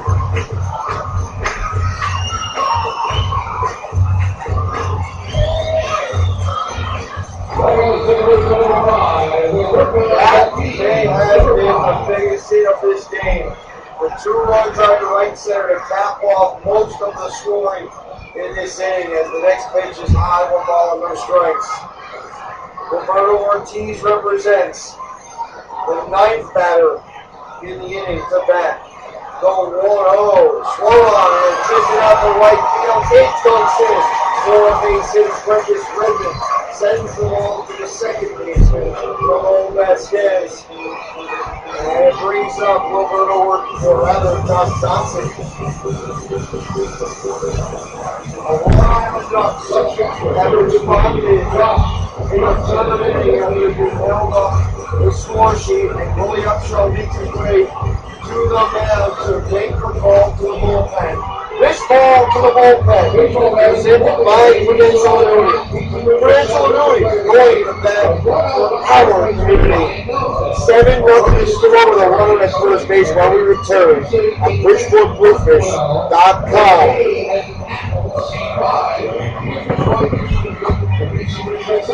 Why do we love baseball? Is it the mascots? Could be. I think that would be one of the because that baseball reminds us how we can all come out and play one together, just like a team. At Prudential Annuities, we understand that when everyone works together, good things can happen. That's why each year we uphold the commitment to helping charitable causes in our community by pitching in resources and by enabling Prudential Annuities employees to help others through volunteer work. From conducting different programs and helping partnerships to support healthy like this healthy banks, Prudential Annuities is more than a big company that we're working on the mission. Prudential Annuities, going to bat. Prudential Insurance Company here. This is Jerry McGriff, pitcher coach for the Bridgeport Bluefish, and you listen to Perry Bowers on the Bluefish broadcast.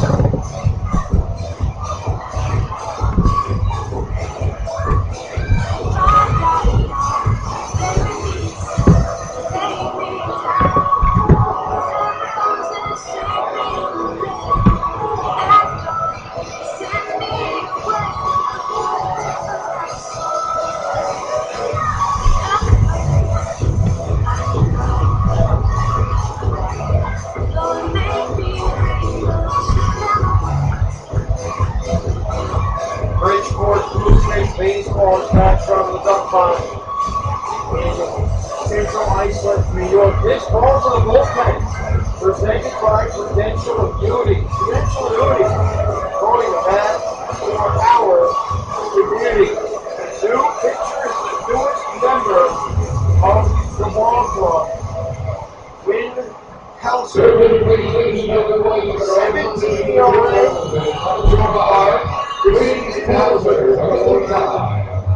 Got 6 1/3 innings of work. Right-handed tosser. He's pitched as many as 3 innings. He's had some great outings and he's had one really bad one against Sugarland Skiers this year. But it was all with Long Island and fresh slate for Pelser. As the right-hander continues to toss his warm-up. So many things to talk about in the Bluefish broadcast. The way that Raymar Diaz was unable to get deep into the game today. And he just continued to try to grind it out and just could not do it. As Raymar Diaz is out after 2 1/3 innings.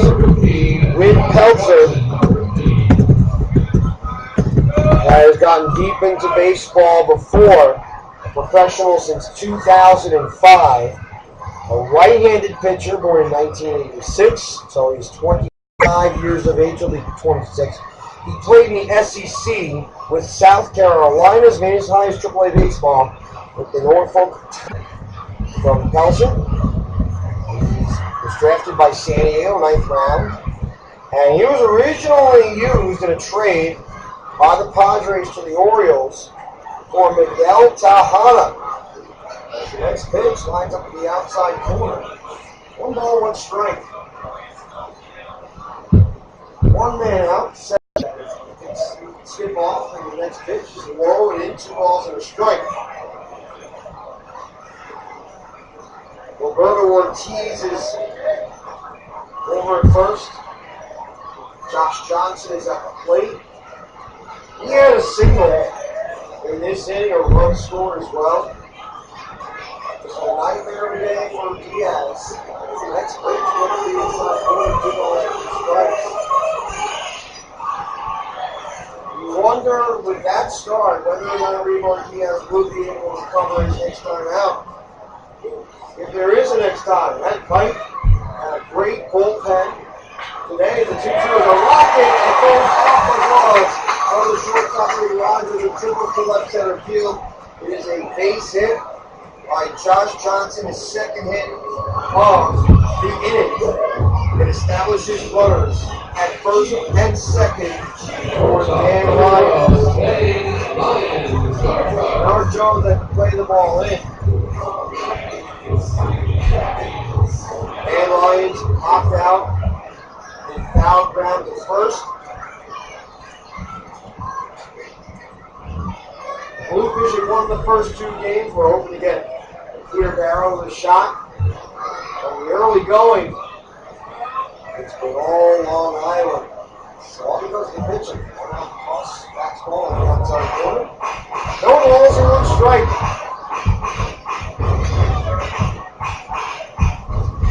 7 runs, 9 base hits. 8 of those base hits coming in this inning. The 0-1 first. Pelser rotates off the mound and is about to reestablish himself there. 1 man out, 7 runs on hits, no runs for 2 base hits, no errors. The 0-1. Slow on edge, slow. 18 up the left to center field for one base hit. And third, coming to the plate, Roberto Ortiz. As Josh Johnson moves his way to second base. It is 8-0 on the Island. That pitch is more long by Clemens running than anything else. But it was good positive to run the second base bag as another batter comes to the plate. The 12th one of the inning in Frank Finnick against Pelser. Long at the chest, go on. Foul to the left side.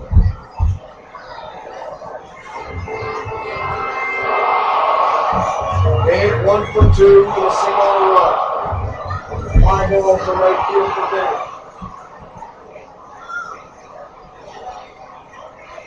The infielders playing 3/4 of the way back, especially in the middle. The 0-2. Somebody ripped out off the line down into 0-2.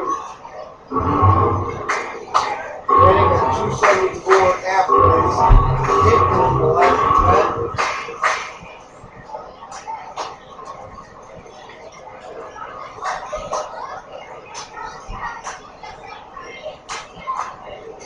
Eight runs and 10 base hits, no runs, 2 base hits.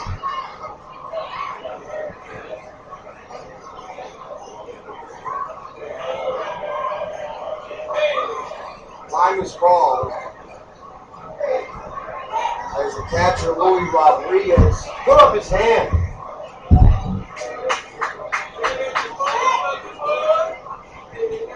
His Cubs are able to escape further trouble in this inning. He has an 0-2 and 0-2 Bennett. Pitch. It's all the way, 1 ball and 2 strikes. Belcher has a heavy fastball. His problem this inning has been his ability to locate well. And that's usually every person's problem, especially if they are allowing as many runs in the game. Dribble fouls. Bennett stays alive. A ball and 2 strikes. A packed house at Bethpage Ballpark. Watching the Ducks take care of the Bluefish tonight to this point. A 1-2. Here upstairs. 2 balls and 2 strikes.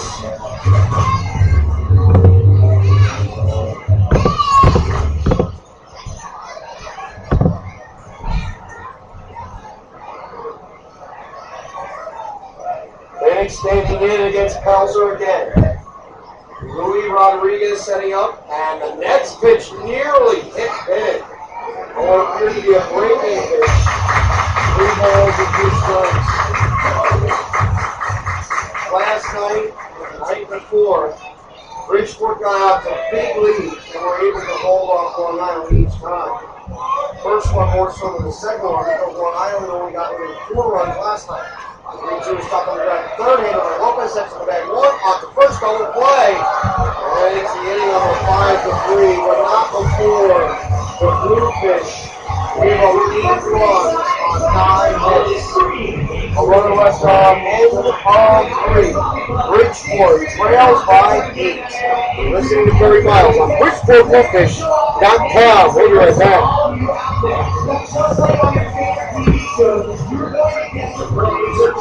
If you're looking for a good restaurant, it can help you find the right one nearby with great experience.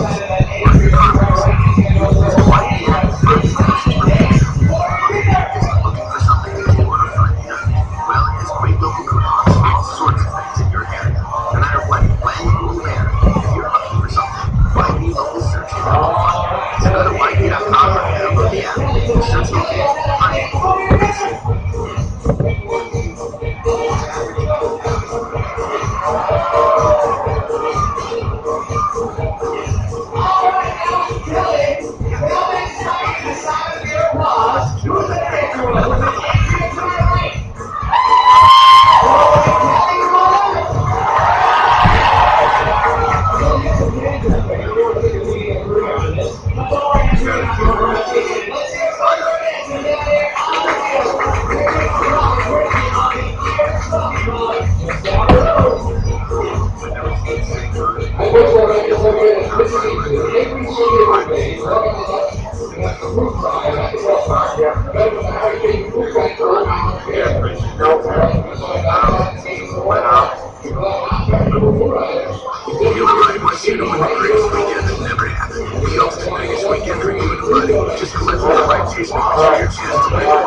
Bridgeport Bluefish baseball is back on the air after an 8-run third inning from Long Island. It's 8-0. Going to the top half of the fourth inning, Luis Lopez makes his way to the plate. He's followed by Ramon Vasquez and Brock Pearson, 4, 5, and 6 in the order for the Bluefish. 9 base hits in that inning. As Zimmerman deals the first pitch, is a rocket on the outside corner, no balls and 1 strike. Lopez grounded into the DP, first time up, and he takes another one leading toward the outside corner, no balls and 2 strikes. Luis Lopez, 2100 hits. He is approaching a World Cup this year, barring injury. The 0-2. Fastball, there's no ball and 2 strikes. So 255 on the year. The baseman's been playing quite a while at Coastal Carolina, one of the premier baseball programs in America, as Lopez stays in foul by 1 strike and 2 strikes. It is a packed house from Long Island. 8 runs, 10 hits, 0 runs, and 2 base hits. 0-1-2. Slow on and roll, base hit. Forward left center field. James McGowan sprints over to the bow, corrals it, and throws the Dan Lyons in line with second base. It's a leadoff single for Luis Lopez, and it brings up Ramon Vasquez. Second action, number 3, Ramon Vasquez. The Bluefish heading into today had won 7 of the last 11 games. But they had won 2 consecutive against Long Island this series. And fine to start the year. The dominance is a credit to the ability for the starting pitchers to record the necessary outs. It did not happen today. Next pitch, fastball away, 1 ball, no strikes. 8 runs surrendered by Raymond Diaz. 8 earned in 2 third innings with Peltzer. Recording 2 outs to close the third as the next pitch closes towards the middle. 1 ball and 1 strike. American flag, slight breeze towards left center field, everything else. Very much straight away. As the next pitch got slow, 2 balls and 1 strike. There's a slight breeze which helps right-handed batters smack the ball to left field and left center. 2 balls and 1 strike. Slide step from Zimmerman as the pitch is bounced over to first, and it is a foul ball. 2 balls, 2 strikes. Singh nearly corralled it as he scooted towards the first base bag. Not quite happened that way though, as he had to go around the bag to the first base to the Long Island Ducks dugout side. 2 balls, 2 strikes. Vasquez with 6 different teams in Big League Baseball. 6 different organizations. And an interesting story about Vasquez as well. Not just that he was part of the World Baseball Classic in 2009, as that pitch was both out on the left side. One day he committed 3 errors in the game. And one of the errors led to a game-winning, or at least what could have been a game-winning run scored. Led to the go-ahead run. Vasquez came back with a 2 RBI double that eventually won it for his team, the Texas Rangers, against Ichiro Suzuki. 2-2 was swung on and good strike 3. As the Diamondbacks went for a foul away in the fourth, with Lopez staying at first. Story goes, after the game, Vasquez thanked the fans for those that were cheering for him. And for those that did not cheer for him, he said, take that lead. Take that lead. He did not curse, because otherwise, the FCC might have found out about that. He was that excited and that upset about his accomplishments simultaneously. It's an emotional game sometimes in baseball. The first pitch is on the inside corner, only 1. Willie Upshaw always had the approach. 1 for 3 each day. You got a hit. You wind up winning as a chopper goes off of the heel of Brock Peterson. No balls, 2 strikes. Memorial Day weekend is here.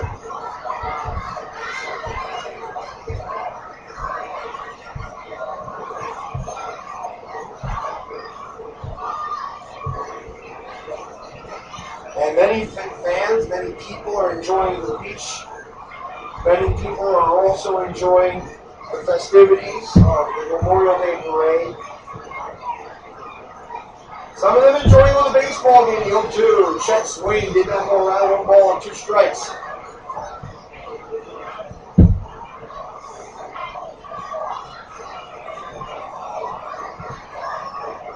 The Bluefish have that runner at first base. It's still 8-0. It's going to take plenty of work for the Fish to get back in this one. 1-2. Slow pitch outside. Appeared to be a slider. 2 balls, 2 strikes. Bob Zimmerman's at 6'4", 220 pounds. Out of St. Louis, Missouri. Midwest guy making his way here. The right-handed deal. Pitch bends to the outside corner. Strike 3. And that leads to hearsay overbidding of the price of baseball. The same way that the price is right when somebody overbid or someone misfired on 1 ticket trying to get one of those Carreras. Or perhaps one of those Toyota Corollas. Fun show. Or sometimes it can be a little bit overwhelming to go on one of those shows. 2-out toss, fastball outside, 1 ball on those strikes. See the sweat pouring out, people enjoying themselves at the same time when cars on the line or when a boat or any other means of transportation on the line. People want to jump on that. People want to jump on the Cherry line. That pitch is rifled in the right field or side.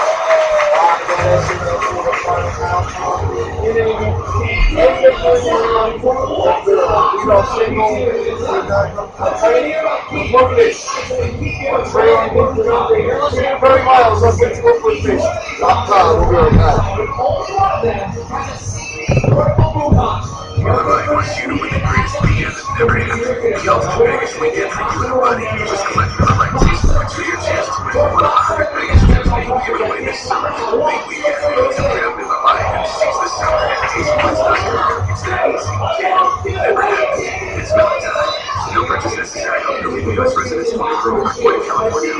Source takes points 5 for details on winner. Please visit rules go to tastepoints.com. Click comment no one Wisconsin. Premium responsibility.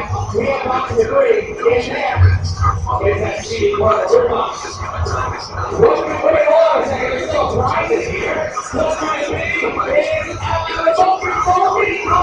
we always talk you out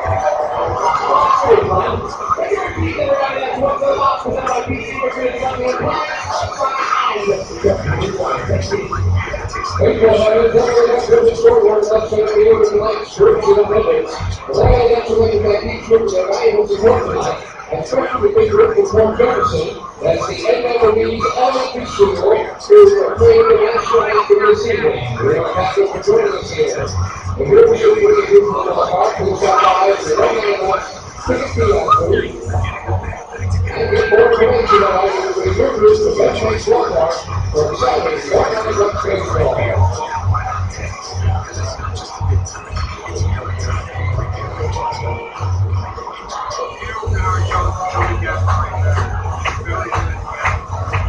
That's right, the girls, congratulations tonight. The best big kids by winner without Nicolin LaPena, congratulations. Who's got 500 yards, 60 output, on the lake back north behind the play. And pick up your long-wheel all-back baseball. Boys and girls, get more race and how you can run traffic back. And you gotta remember the best big kids club. Stop on the Florida State College 60 output. Looking street with all the lake back north behind the play. We got a big player tonight, which got Nicolin LaPena. Congratulations, Jason. Your best big for the pretty good and a lot of run. It's great. Because I didn't really gain like my experience my first year. I just played on the line. You learn something new. That's the learning experience. Central fans, we have our Rudy Fireworks Extravaganza coming up on Anderson City. Hope you all enjoy the game show. So leave it on page so that you're welcome to play the game. I feel like I'm much for birthday number 41. Brian Nelson, number 41.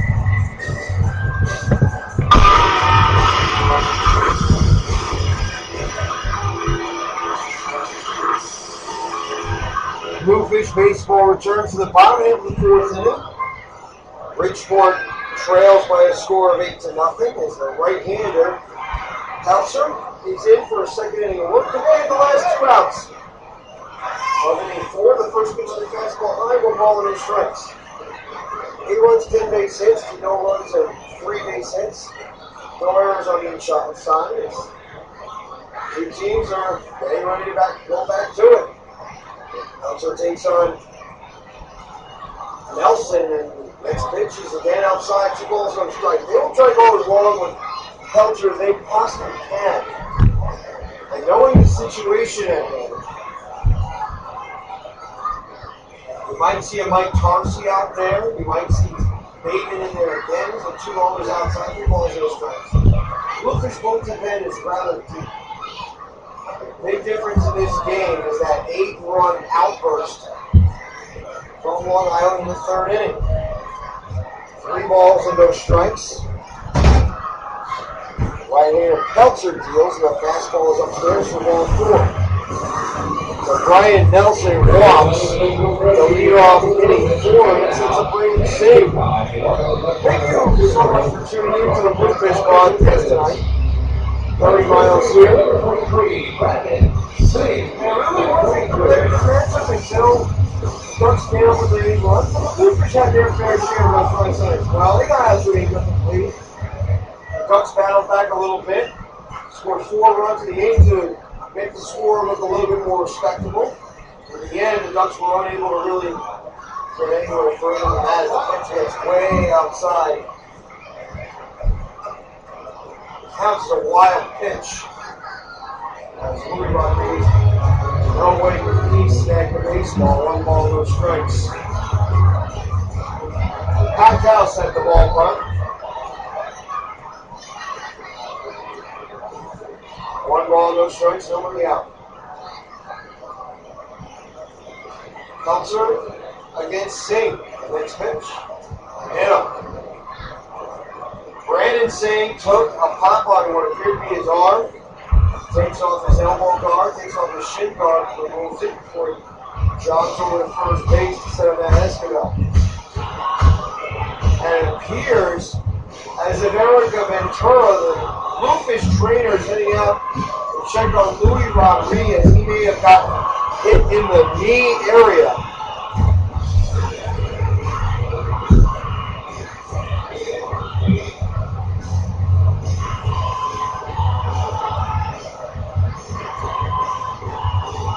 Escobar's waiting in the on-deck circle, but Willie Upshaw also concerned. Louis Rodriguez spearheads this pitching staff. And if the Bluefish were to ever lose a guy like him, not to put any slender games before it, but Louis Rodriguez is the anchor of this team. Defensively and for the pitching staff. Nobody out and runners at first and second will Matt Escobar be able to swing away, or perhaps Kevin Baez be calling for a bunt. First pitch, way inside. Peltzer released it inside, and I believe that's another wild pitch that allows the runners to move up another 90 feet.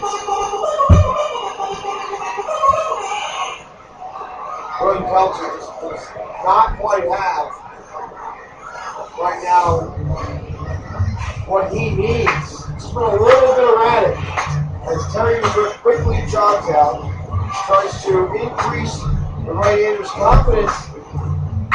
Seems like he's overthrowing the baseball a little bit. Like that one going. He's got some heavy action to the ball. Gilbert Villavara caught him earlier today. Heavy action on the fastball, a little bit of action on the slider. No question there's a big difference between attended the University of South Carolina with SEC baseball, regardless of how competitive it is, compared with what he's facing in this league. Pelser puts the glove up and drops it slightly. 1-0 way inside. 2 balls and no strikes.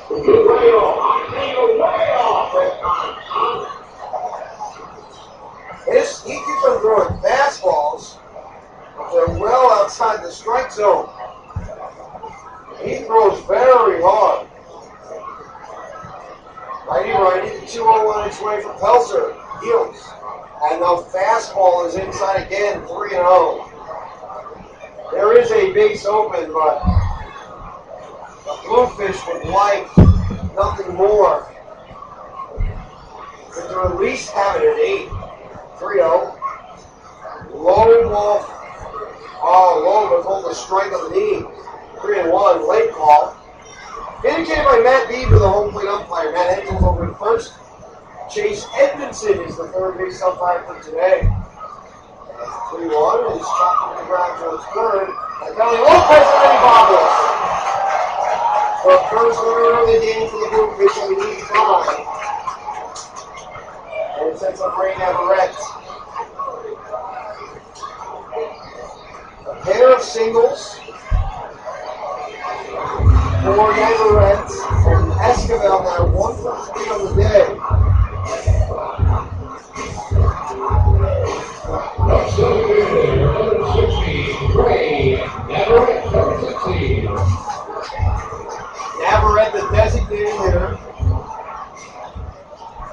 moves forward and is batting on the right side as always. Taps the outside corner of the plate with the barrel. It's for Pelser with the bases loaded, nobody out. Next offering. Strike.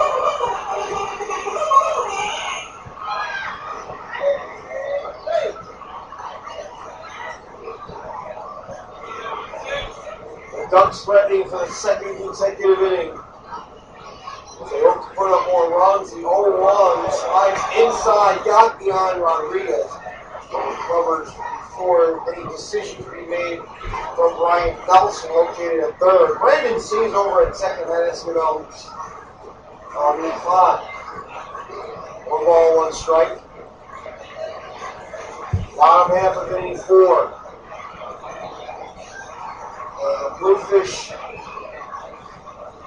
have to deal with this situation tonight. There have been plenty of scenarios where teams have come back from this deficit as the pitch is poked foul down the third base side. 1 ball, 2 strikes. The other question that could be posed is nobody out on a ground ball. Why on earth Brian Nelson was not running? And he knew immediately that the ball was going to be foul. The ball is handled by Lopez. He goes to home and then gets the ball to third from Luis Rodriguez. Going 1-2. Strong and poked down the right field line, but it slices for a warning strike foul. Little area, triangular area. Down the right side, which leads to the third. 1 ball, 2 strikes.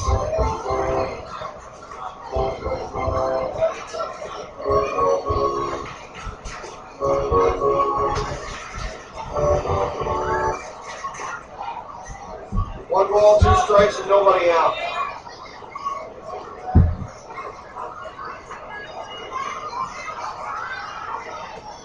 Next offering is grounded towards third. Handle on the backhand. He goes to second. That's all they'll get. Lopez with a great backhand play. It counts as a fielder's choice 5-4.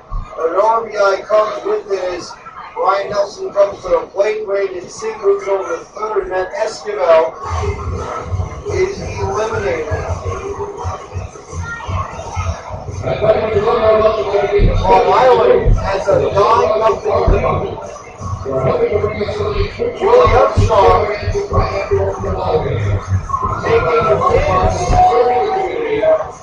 taking his all the way up right now. He thought it might have been a foul ball. But Willie Upshaw is not going to have the call overturned as he continues to point out different plays in different areas. Quite sure exactly what play he's talking about, but still having a conversation.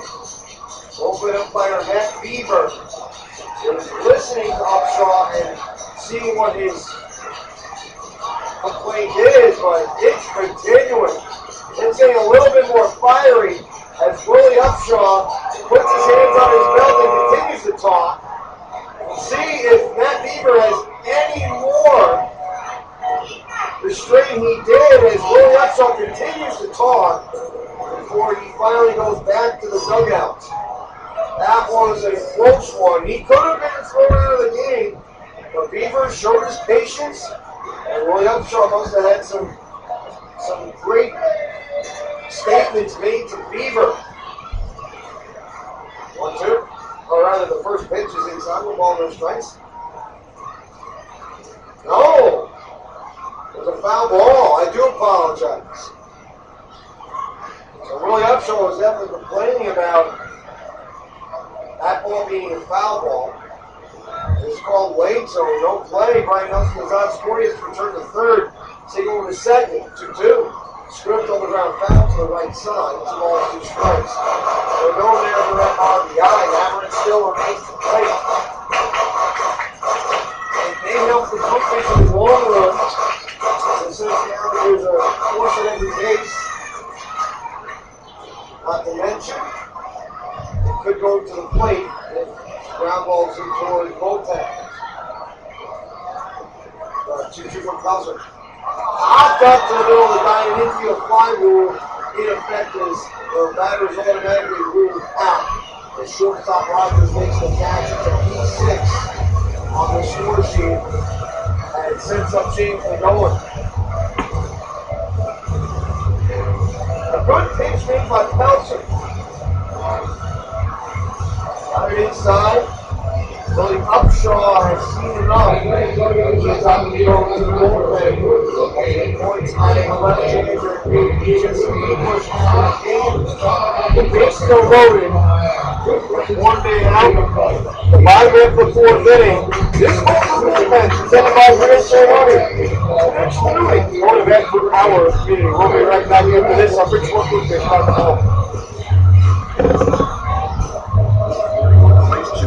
Or after a show, game, or dinner, have a coffee spot 2 on the line. Try the Martini, their sophisticated gathering place in the beautifully renovated Bridgeport Bluefish. Why do we love baseball? Is it the logos? Is it the mascots?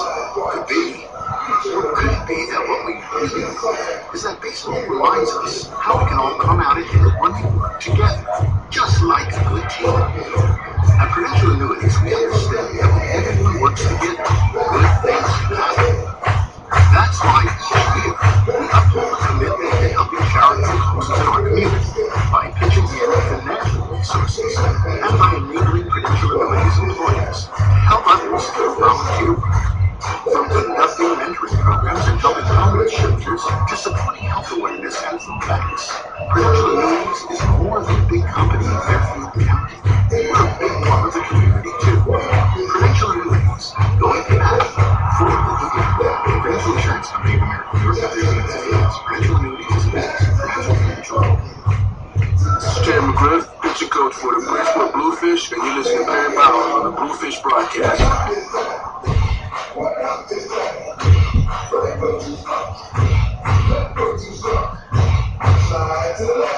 This goes to the bullpen presented by Prudential Annuities. Prudential Annuities going to bat for our community. Mike Tarsi is on the hill for the Fish. 5 innings, 1 earned run baseball so far this year for Tarsi. He overrun his last outing, but it was an unearned run for the Southpaw. Danbury, Connecticut. He's reached his highest AAA baseball in his career. And he's going to have to face James McGowan, Roberto Ortiz, and possibly Josh Johnson. Unless there is a triple play, which case he only face Mr. McGowan. Continues across, fastball, curveball, He's also got a changeup, which I use from time to time. He finally delivers one. Last pitch the warm-up section of Luis Lopez over at third base, backing up slightly. Going up shot, contending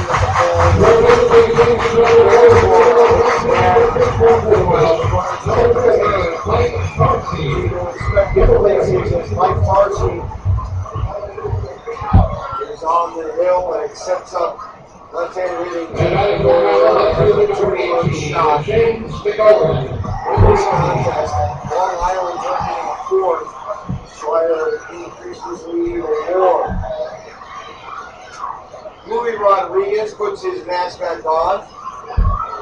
Mike Tarsi stands tall, built into the right part of his chest as he waits for the one-out toss. Off the southpaw, elbows down, not the glove as well. Very well pitch. Fastball, one ball and no strikes.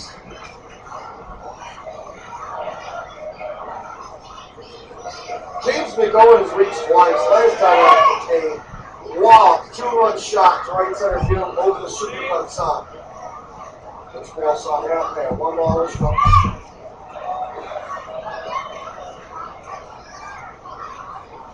Tarsi deal. Fastball, blind, ball, 2 balls, no strikes.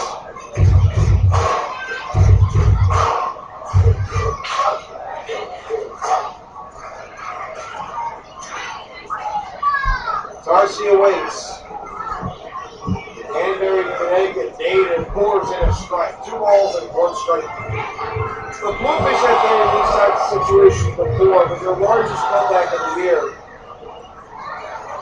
to this point has been no more than 3 runs, and they've done it twice. Fastball pushes to the outside corner. 2 balls, 2 strikes. The only time in the last couple of years that this team has come back from 8 runs down. They did so against the Somerset Patriots back in 2010. The Pats were in there in the middle of their demise. And the Bluefish kind of mopping up the Patriots. The pitch is grounded towards second. Handled. The throw to first is in time after the tag was not made. Nice avoiding by the runner moving over to second baseman Esquivel. To RBI. 2-3, and the Bluefish are now down 9-0. There was a slow ground ball that the second baseman Ramon Vasquez tried to charge in, field the ball, but he was unable to get Matt Esquivel. He was just passing by. The 2-out pitch is a weak cut. Would be allowed to change from one team. These are rolls and no strike. Helser, that is his responsibility. And 1 run, none earned, especially because of the 8-5. Not assume one would score on a well throw from Lopez, and the next pitch is full foul down the left field line. No balls, 2 strikes. Today, the pitching has been anything but successful. Their offense has been limited in their opportunities against Bob Zimmerman, although they did draw 3 walks against the righty, just unable to convert. Long Island at that 8 spot may have deflated the Bluefish to a degree. Still believe they can come back. Teams have made the comeback from 9-0 down. Look at what happened this year between the Yankees and Red Sox. Yankees trailed 9-0 at one point. Made the furious comeback to the 15-9 that day. No balls, 2 strikes. 2 men out. Tarsi and Ortiz, lefty right. Lifts his leg and delivers. Swan. No balls and 2 strikes.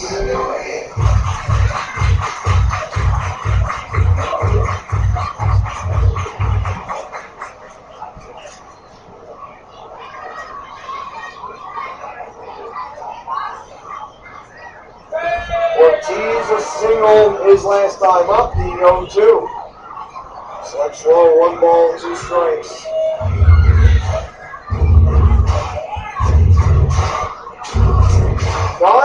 Ducks on 10 base hits. Oddly enough, none of those hits coming in this inning. 1 run, no base hits, a walk, a hit by pitch, a couple of wild pitches, an E5, a pop fly to short, and an RBI grounder. The most interesting way to score, the 1-2 is on the outside corner, did not matter. It was ball strike 3 on the sweep by Ortiz, and he did not hold it up. At the end of 4, after a run on no base hits, the Bluefish are down 9-0. Continue listening to Terry Miles at BridgeportBluefish.com. We'll be right back. And to these words from our local sponsor, stay tuned. It's not too late to join baseball and royalty trade by becoming a member of the Bluefish Snappers Club. The Snappers Club is the newest club for all the biggest or littlest Bluefish fans.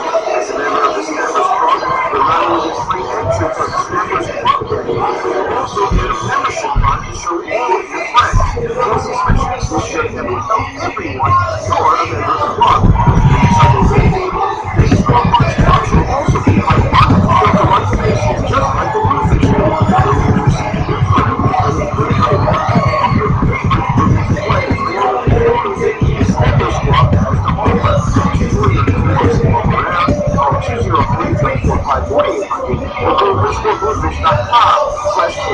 Snappers to become a member of these Snappers Club. And once the girls moving on at the end of the third inning, that's it. Power to the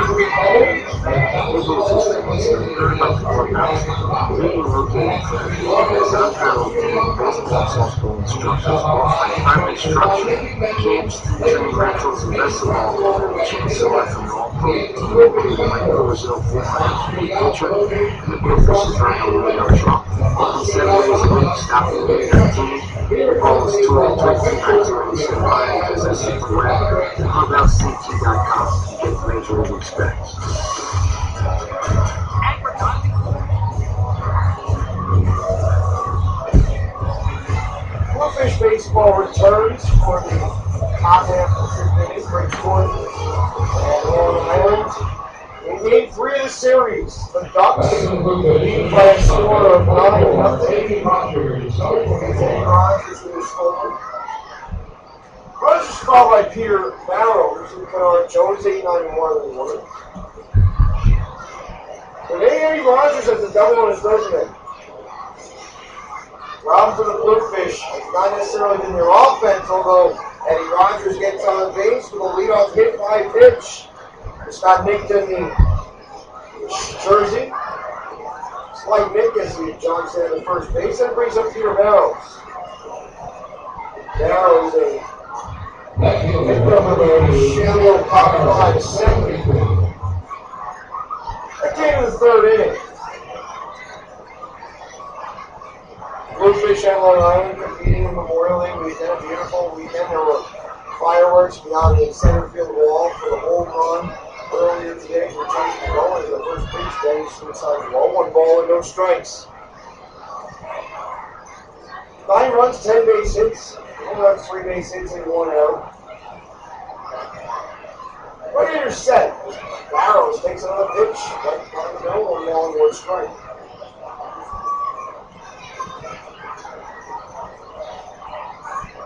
Bridgeport's been able to get on base with walks. They're not able to really burn against Zimmerman. The pitch is pulled foul down the left field line. 1 ball and 2 strikes. One quality start today. Definition of quality start. 6 innings, 4 or 3 runs or fewer. Right-hander can be in line to pick up the victory. I'm sure he's looking for more than that. His team is up by 9. 1 ball, 2 strike offering is on its way to Barrows with the leader at first. Next pitch rings them up. Strike 3 on the outside corner here. 1 away.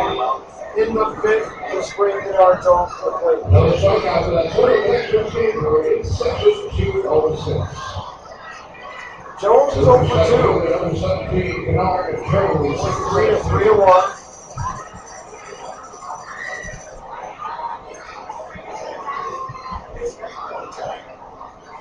Right-hander applies the slide step and fires it over the outside corner. No balls and one strike.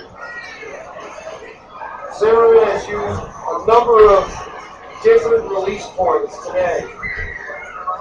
Able to get the fastball, the slider, change up all over. 4 strikes is another one. Looked to be on the outside corner for a moment. So it's called the ball by that people. 1 ball and 1 strike.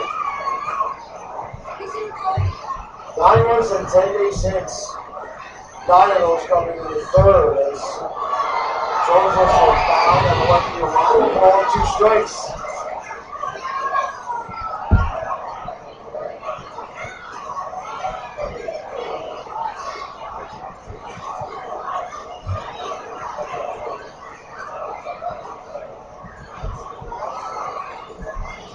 Perfect night, as it turned out to be at that beach ballpark, especially with the weather, as Jones sends the pitch down the left field line on the outside corner off for 1 ball and 2 strikes. Not too much wind, very comfortable temperatures after plenty of humidity earlier today. The Bluefish were open to work, getting Pelcher into the mix. Carsey has been there as well. The pitch is inside, down 2 balls, 2 strikes.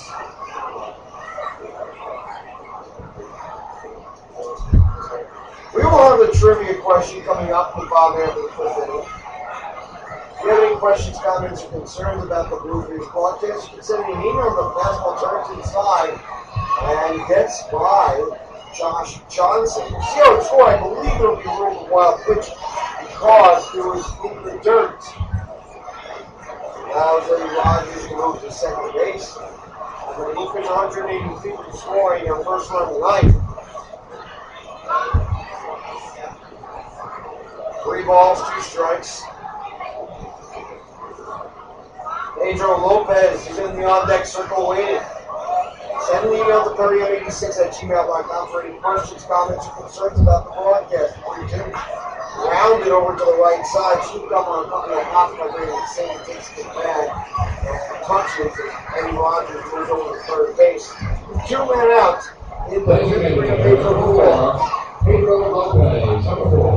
So Jones is 0 for 3, and the missing Colin Malone may have made some impact on this team. But he's going to need resting points too. Most players cannot perform 162 games during the regular season without getting some sort of break of the 2-out plus swings to the outside corner, no balls and 1 strike. Or a 140 game schedule to go every game because of the grind it takes to go through that. The grueling process of the 0-1 grinds the outside corner. The 0-2 is upcoming. Lopez has walked twice. Stands back and moves forward. 0-2 on its way. Next offering is a fastball away. 1 ball and 2 strikes. The third baseman, Brian Nelson's over at third. The shortstop, Dan Lyons, at short. The Brewers, second. Branson over at first base. He's playing halfway. The next one nearly clips the outside corner. Lopez just stared at it, called the ball 2-2. Bridgeport down by 9. 9-0. Terry Miles here. And the ball front for the baseball. Fastball low, 3 balls and 2 strikes. If Lopez reaches, Prentice Redmond will be on his way into the batter's box. 3-2. Slow on inside out swing down the right field line on the plate. 3 balls and 2 strikes.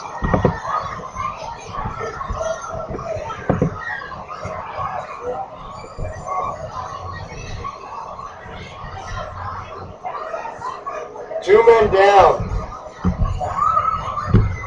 There's so many other games going on in the Atlantic League tonight. It is Memorial Day weekend, plenty of baseball action, and I'm sure many of the fans are loving the games right now, including Sugarland Skiers. Pitches looped into right field into a base hit. An RBI single by Pedro Lopez. The Bluefish are on the board. They're still down by a score of 9-1. Pedro Lopez looped the single to right field. Poked the ball to the opposite way. Let's take a look at the scores from around the Atlantic League of Professional Baseball at this point. And sad news yesterday for all Ranger fans as the New York Rangers were eliminated from the playoff by the New Jersey Devils in overtime, 3-2. Devils Kings, first matchup ever between those two squads in the Stanley Cup Finals. 2-out toss, slides to the inside corner, no balls and 1 strike. Southern Maryland and York scoreless in the top half of the 7th inning. Sugarland 2, Lancaster nothing in the bottom of the 4th. Somerset 2, Camden 2 in the 3rd. The pitch is low, deep left center field. That ball is high. That ball is high. It is off the scoreboard and gone.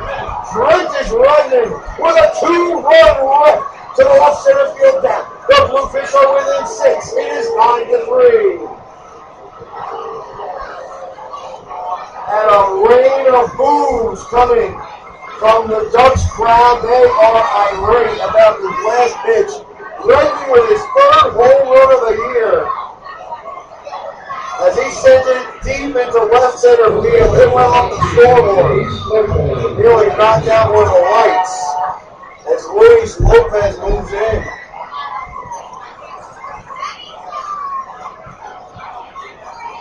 The Bluefish had so many base runners on with the loss and the hits.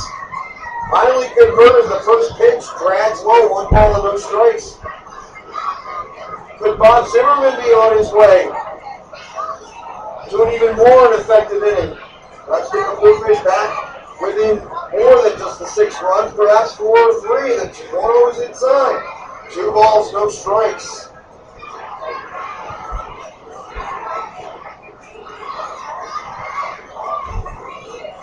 Next offering, a Lopez bends towards the outside corner, 2-1. Luis Lopez, longtime member in the Park City, played Big League Baseball, Toronto, Montreal. He was also invited to play baseball elsewhere. The next pitch slides to the inside corner, according to Beaver. 2 balls and 2 strikes. Leave it to Beaver almost, right? TV show was a long-standing hit. I believe it was produced into a movie. 2-2. Rides outside, 3 balls and 2 strikes. Same way that the Teenage Mutant Ninja Turtles or Family Guy or South Park, those were made, of course, from cartoons or comical cartoons over to the movie set. As the pitch is inside for Lopez, ball 4. He drops his equipment and moves over to first base. And it appears as if the day is over. It might be over, actually. Ramon Vasquez is stepping up the plate. It might be over soon. Because you know they call it the roll. Even though you want to start today, the Bluefish have a chance to come back from this kind of deficit. And they have called him on the bench. Why they would not bring him up to the plate? It's still very early. It's in the top half of the 5th inning. The Bluefish have already put 3 runs across. As Vasquez leans, and the first pitch also leans. This time inside. 1 ball and no strikes in the righty-lefty situation.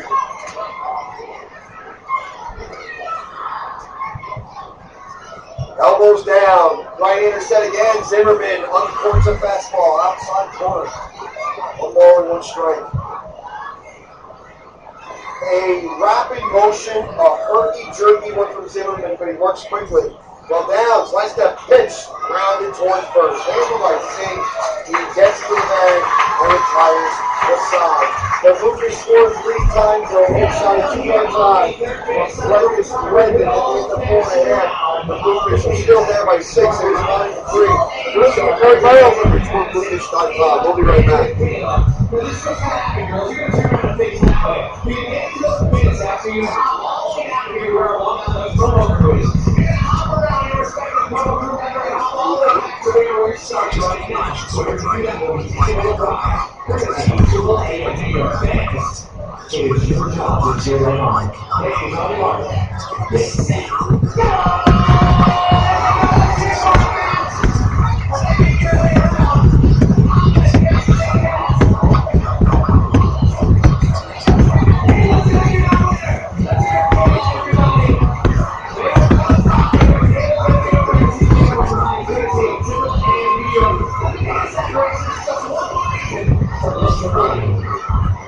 Hey, okay, I would like to see you on the road this summer. Coming up on Saturday, July the 2nd, you can see the local lunch wing on the Lancaster Park over with Lancaster Celebrating Routes of Park Land Station, overnight lodging and suite. All the winner are just parts of the itinerary. I got more about 2,000 shopping and one program. Just go to the news and customer service. All the next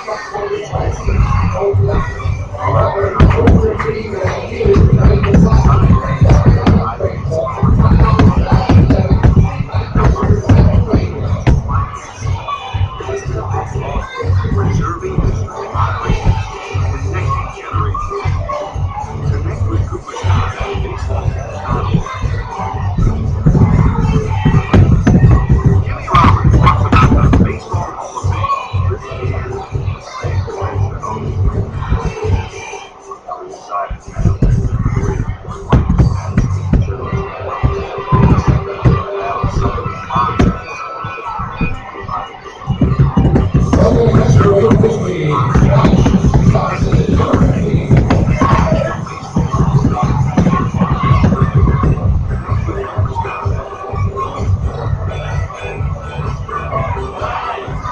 The Bluefish Broadcast Network presents the Bluefish and the Ducks in the bottom half of the fifth inning with Mike Tarsi on the hill. The Bluefish have some newfound life at that big ballpark. 9-3 to score, Ducks on top. The 3-run score came to Lopez with an RBI single to right, and a 2-run drive to Bryce Redmond to left center. His next pitch is low, 1 ball and no strikes. Josh Johnson, Dan Lyons, Craig Bennett are 2 up in the order for the Ducks. As the left-hander Tarsi weighs in. Josh to go up to the belt. Throw 1-0 on its way from the southpaw. Check swing to go around. 1 ball, 1 strike. Many teams have horrible starts to games, and they wind up finishing out very well. The Bluefish are hoping that they are able to take apart Bonsinger in the next inning, and perhaps even get to the bullpen. 1 different inning was good as the 1-1 is outside. 2 balls, 1 strike. Bridgeport really need another. Needs to try to make a comeback in this inning. Still a 6-run deficit. Johnson today had both at-bats in the 3rd inning and picked up 2 base hits, 2 for 2. Next offering, fastball low, 3 balls and 1 strike.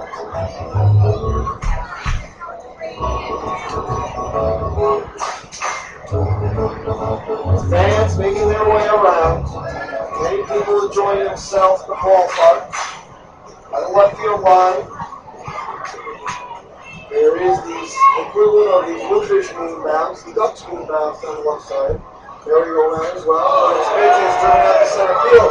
It turns to our Ducks and is unable to make the play. He may have knocked it down, but was able to hold the base runner, Josh Johnson, to first base. And we will see how that scores. It's an error. Second one of the night. It's here that Jones had to leap and could not go up with a baseball. He was knocked down. He took it his glove as he was through the flying trying to get up there. And no ruling has been made to this point. It is ruled a hit as Josh Johnson singles to center. It sets up Dan Lyons. Already so many doubles provided by the Bluefish. Tarsi makes his way in. Drops the ball at the belt and delivers a fastball high. 1 ball and no strikes. 9 runs, 11 hits, 3 runs, 5 hits, 1 error. Dan Ryan stands forward. Native of Rochester, Minnesota, southeast of Minneapolis, and 1-0 is inside, 2 balls and no strikes. On May 20th, there was a Tuesday article featuring Dan Lyons. And at one point, he faced Steven Strasburg when he was on the AAA affiliate. And many of the players that came back to him who didn't play League Baseball before had said that Strasburg was the dirtiest pitcher he had ever seen. And he said later he was the only one to get a hit against him. The pitchers, you know, on the third, charging a local fires on the move, and it is in time. Ball made by Matt Hensel over the first base bag, just being by a stride. Great throw by Lopez as he sprinted forward and flicked it on the move. Lowen brings up the big minute with base runner Johnson moves over to second base. He knew it to some degree that his stint was coming to an end with Washington National qualification. As Craig Bennett moves forward. Bennett, another interesting guy. Played with Steve Moss during the Winter League back in 2011, this past year. And led his team along with Moss to the playoffs in front of Navo Navoha in the Winter League. Plenty of great ballparks in the Mexican League. Conditions not quite the same, though, as far as safety goes, as the first pitch is a fastball right to the outside corner, no balls per strike. There have been quite a few incidents reported at the respective venues. But they've really been one, maybe 2 games of Major League Baseball played at the Mexican League facilities, and they're held at the largest park out there in Reynosa, Mexico, as the timeout is called, no balls, 1 strike. Reynosa is relatively close to the United States-Mexican border. There was even a football game being held in Mexico City to try to promote NFL games down there. It was a way to market the product. The 0-1 is on its way from the left-hander Tarsi over to the right-handed Greg Bennett. Never takes a modest lead on the second base. Probably no steal on the go. 0-1. Fastball on the inside corner. No balls and 2 strikes.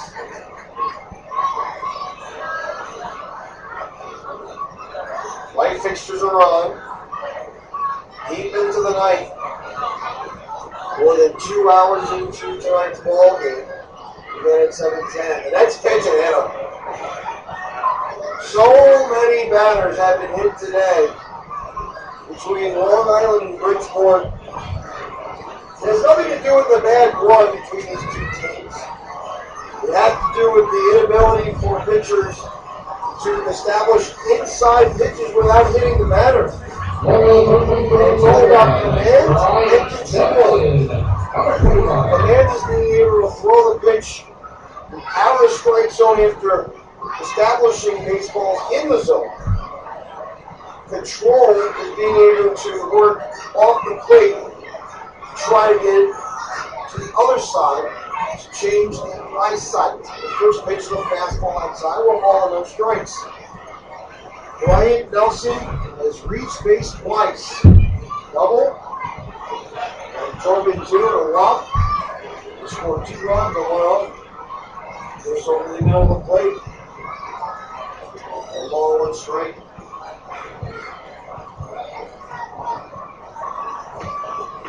It's been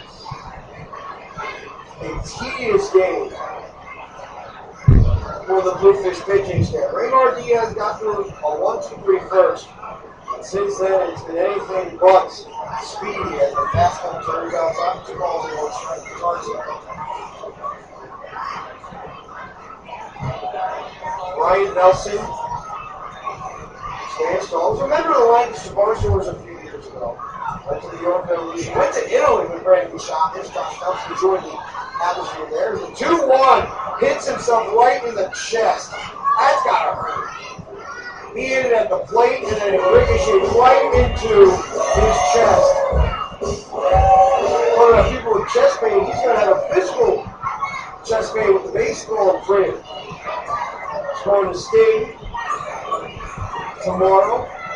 As he continues to work his way in, Jack just grabbed the bit. He's going to allow him some time. 2 ball, 2 strike, offering on its way from Tarzan. Left-hander delivery. And the pitch swerves inside. 3 balls, 2 strikes.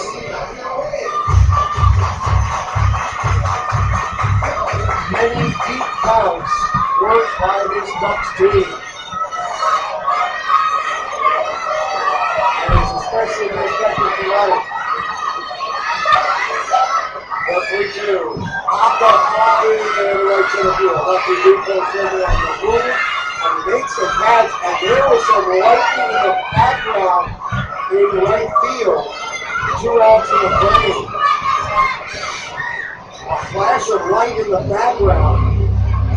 It's been humid all afternoon. First score could have awarded this recently. It sets up great and safe. It is the bottom end of the 5th inning, so it is an official game.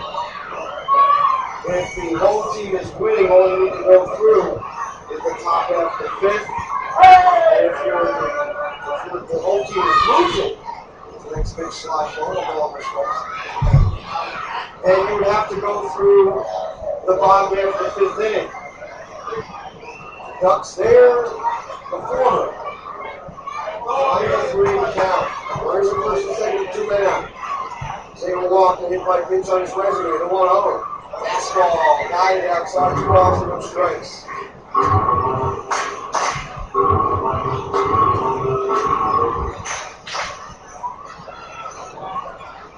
Productivity up and down the lineup today from Long Island. 11 hits, many of the players already have singles or doubles. 2 balls, 3 balls, no strikes.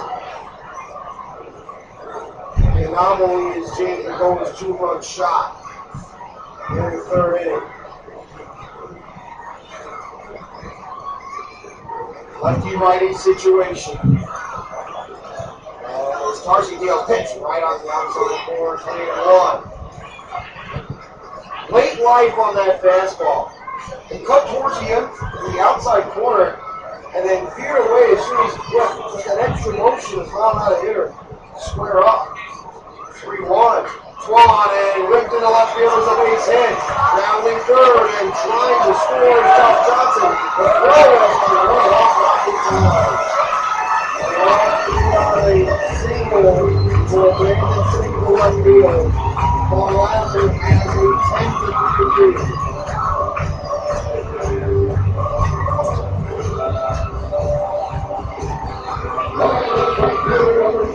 And Esquivel moves forward. Already 12 hits for the Ducks tonight. They have exploded.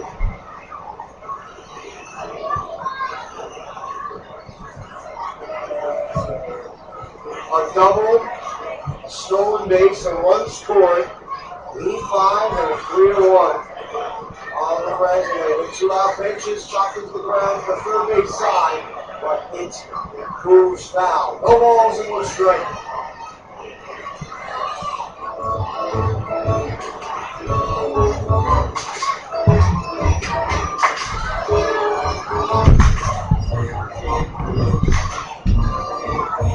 Runners at first and second. Ducks up 10-3 on the Bluefish.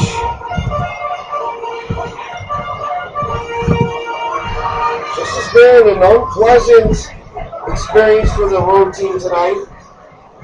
Teams are going to have offense. And one of them just so happens to be today. The pitching staff has not gotten the job done tonight.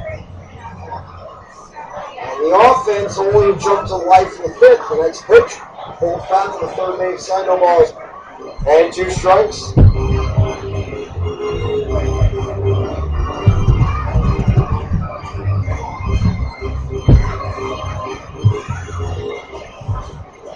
Esquivel has had at-bats in 3 of his last 4, or each of the last 4 innings. it's conceivable to see why. Walk down to the belt. The 2-strike pitch is spread over to third baseman Lopez, but it is foul as it crossed beyond the third base bag right before Lopez was able to get there. No balls and 2 strikes.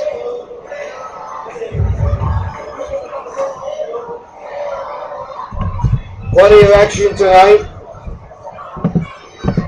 across the world of sports, NBA, which includes Boston Celtics leading the Philadelphia 76ers at halftime, 41-33. The winner of that matchup will head to Miami. Like Will Smith's song, coming to Miami. The 0-2 is grounded, it's off to the short, handed by Rogers, and he throws to second the short way to retire the side. But the Ducks come up with another run, this time on 2 base hits. And a runner left on at the end of 5, 10-3, Long Island on top of Bridgeport. You're listening to Perry Miles on Bridgeport Bluefish. We'll be right back.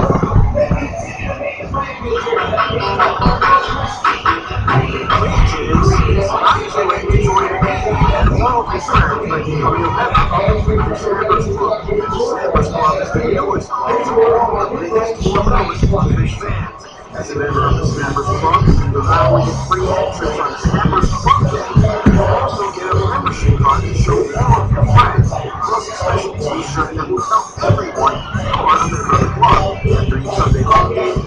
Baseball Funds members will also be invited off the field to run the bases just like the Bluefish do. We'll receive a newsletter that will fill you in on all of your favorite Bluefish players, along with all the news that the Snappers Club has to offer. To join up with us, walk around. Call 203-345-4800 or go to bridgeportbluefish.com/kids/snappers to become a member of the Snappers Club.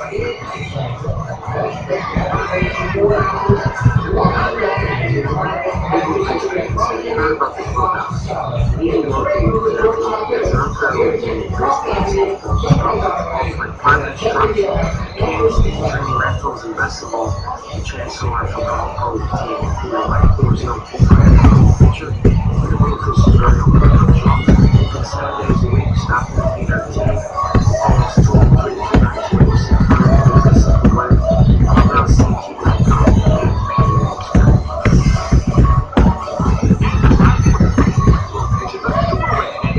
Run in your community. Since 1998, nearly 3 million fans have swung the turnstiles in the ballpark and our beyond, supporting their local team at Fairfield.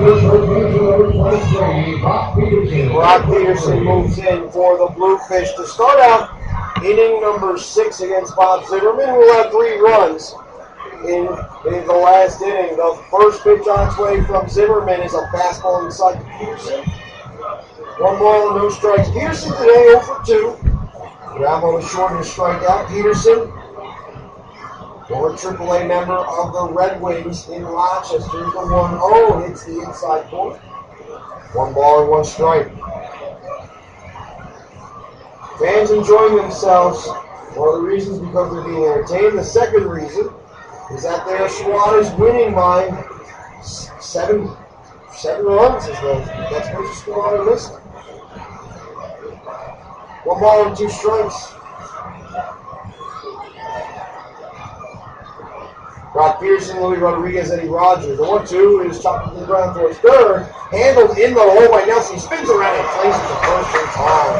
Nice play by the hot corner on the 5-3 to bring up Louis Rodriguez.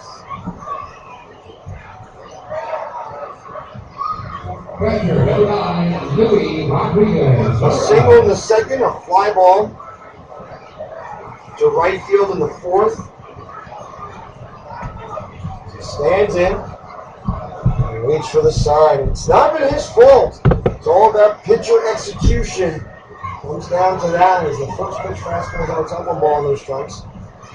1 big inning for Long Island. 1 cookie number for the Fish. They went up. Ball and pitch foul. First base side on a play, 1 ball and strike.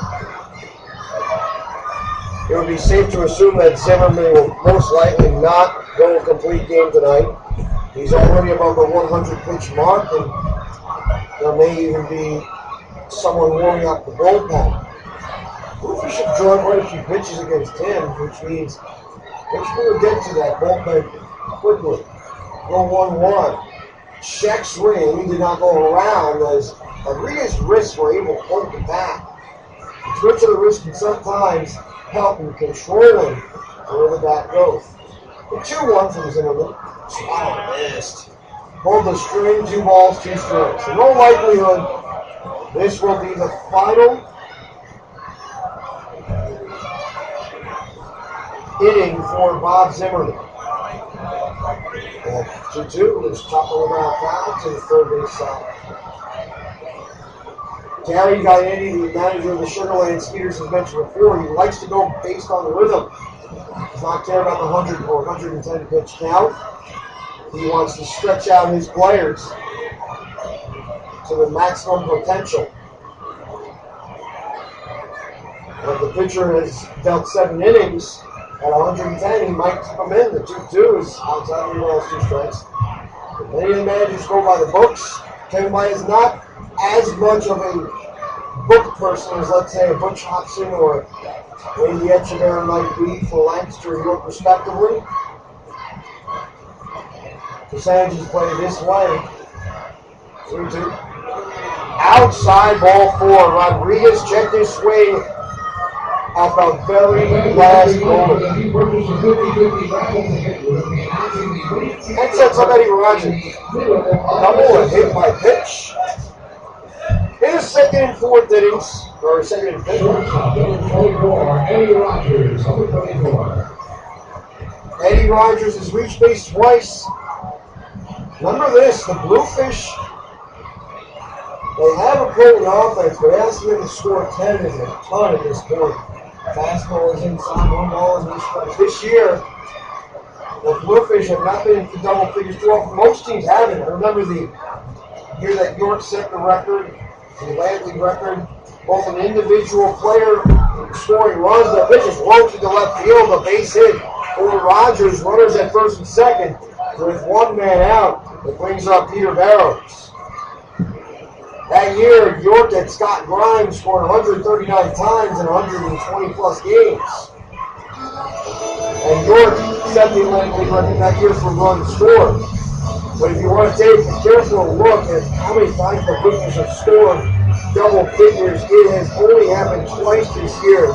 May 12th at Camden and May 10th at Southern Maryland. A good conversation taking place between Zimmerman and Josh Johnson as the conversation has come to a close. And Peter Barrows moves forward. University of Bridgeport product. Graduated in 2011. Played in the American Association last year and takes a pitch, whips it towards center field, the base hit. The runners move up 1 more bag. The Bluefish are threatening. The bases are loaded with 1 man out. It is 10-3 as Bernard Jones makes his way to the plate. We will see how much longer Kevin Baez opts to go with his starting pitcher. Already at more than 110 pitches tonight. Kevin Baez walks slowly to the mound. We will see if he just has a conversation or if he pulls the plug. He pulls the plug on Bob Zimmerman's night. 5 1/3 innings. The runners on base are his responsibility. It is still within reason that the Bluefish with a couple more hits can send the tying run to the plate. They are still down by 7 with 1 man out in the top half of the 6th inning. You're listening to Bluefish Baseball on BridgeportBluefish.com. We'll be right back after this. This call for bullpen presented by Prudential Annuities. Prudential Annuities, going to bat for our community. Why do we love baseball? Is it the uniforms, the pace of the game, the mascots, the baby? Or could it be that what we really love is that baseball reminds us how we can all come out ahead when we work together, just like a good team. At Prudential Annuities, we understand that when everyone works together, good things can happen. That's why each year, we have to commitment to helping charity groups in our community by mentioning financial resources.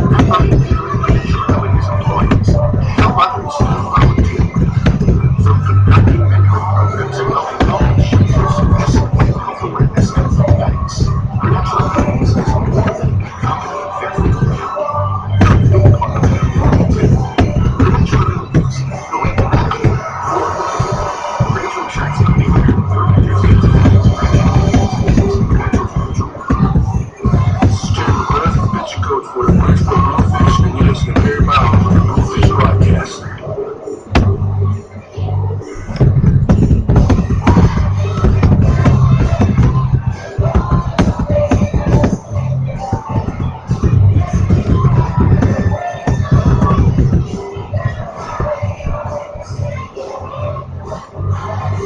This call to the bullpen presented by Prudential Annuities.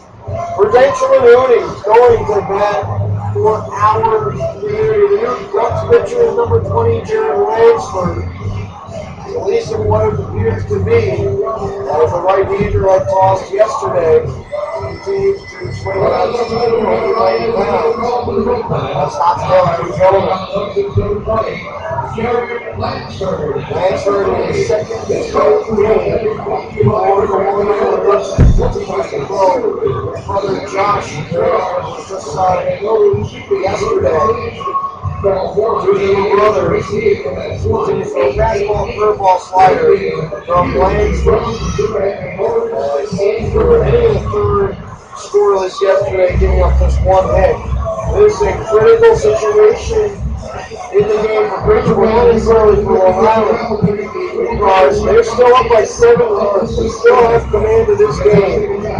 As the Bluefish send Kennard Jones to the plate, a single probably brings home 2 base runners. Louis Rodriguez is the less fleet of 2 compared with Eddie Rogers, but Rodriguez is over at third base.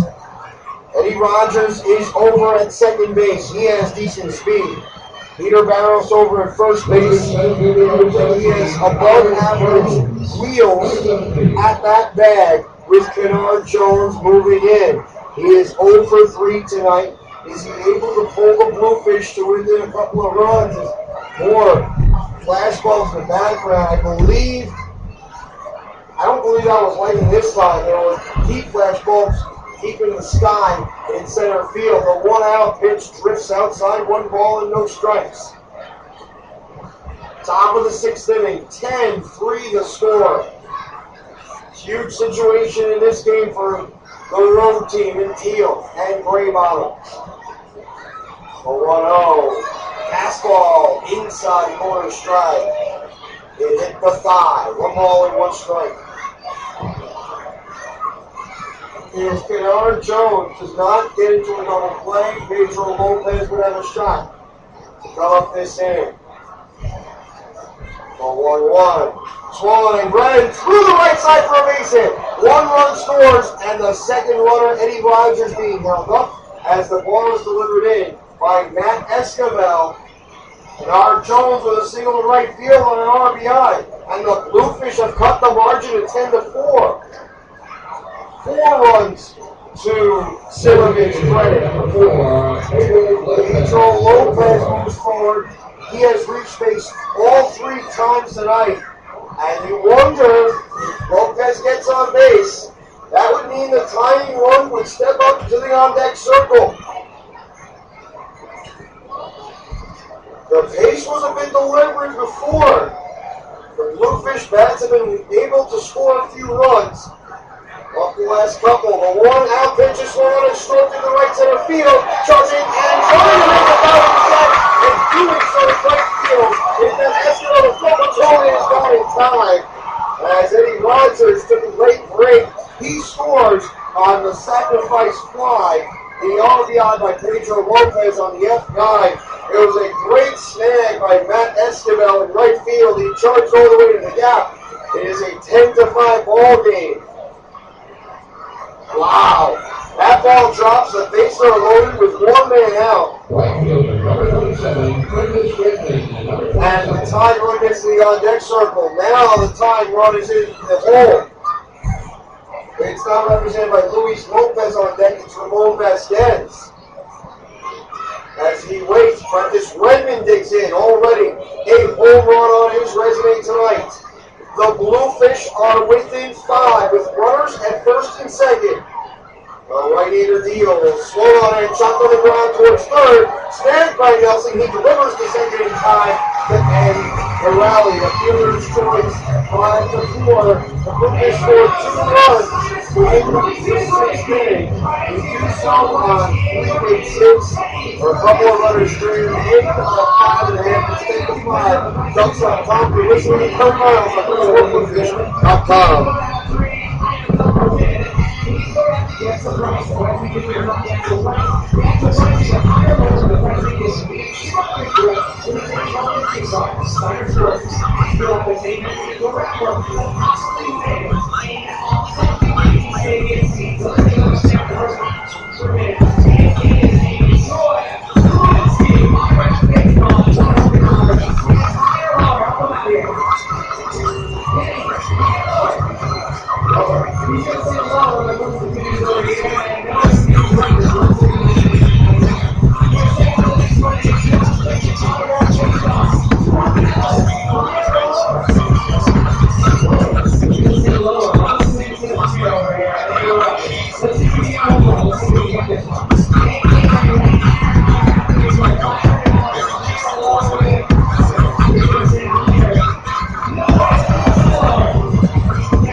Mike Tarsi is in the game for his third inning of work as he hopes to keep the Ducks off the score sheet.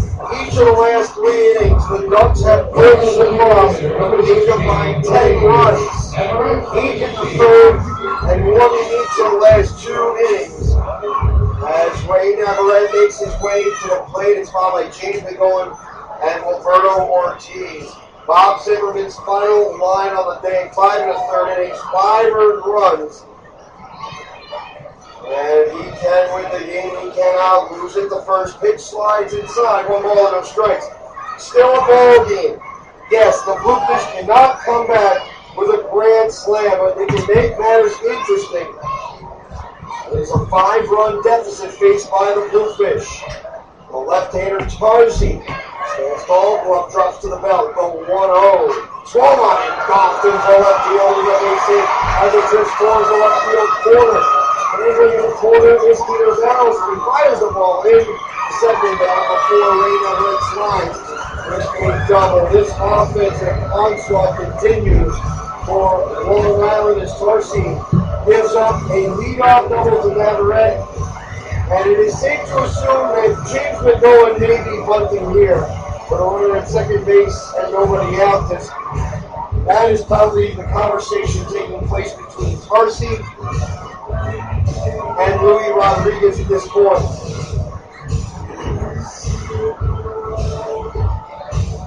Ten runs, 13 hits to 5 runs, 8 hits, and 1 error as McGowan steps forward. Already a 2-run shot in the third inning. The Ducks sent 12 batters to the plate in that frame. And that's the difference in the contest right now. The first pitch to McGowan flattens out low, 1 ball and no strikes. We will provide you the updated Major League scoreboard rather soon. We'll go through the Atlantic League at this point. Plenty of action tonight. The 1-0 is spanked to the right field. It is up base. There's a long towards the corner. That red comes to the plate.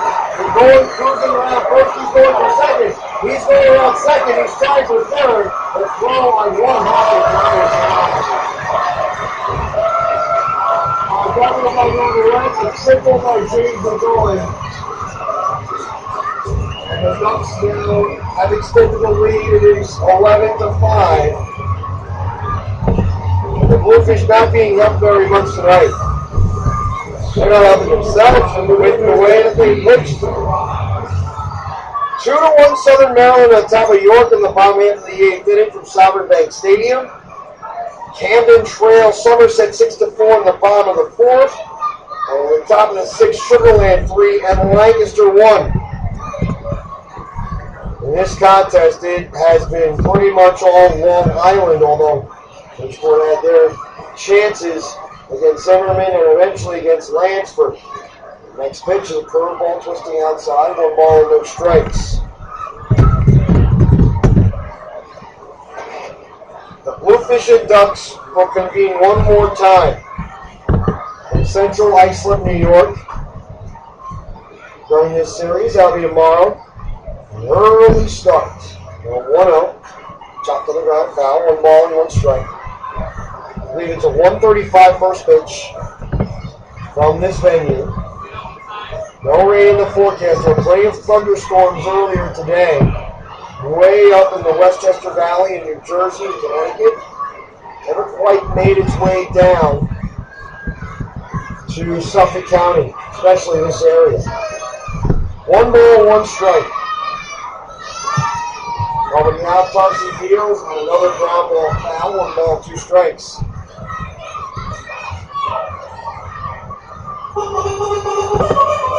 Just incredible to see the way that matters have unfolded at this ballpark. And the Bluefish were trying to get their pitches located. They just, execution is a different matter. Well, Rounds executed a little bit more. Bob Zimmerman today was the better of the 2 pitchers. It's been a while since we mentioned his name. 1-2 and swung on it. That's right, 3.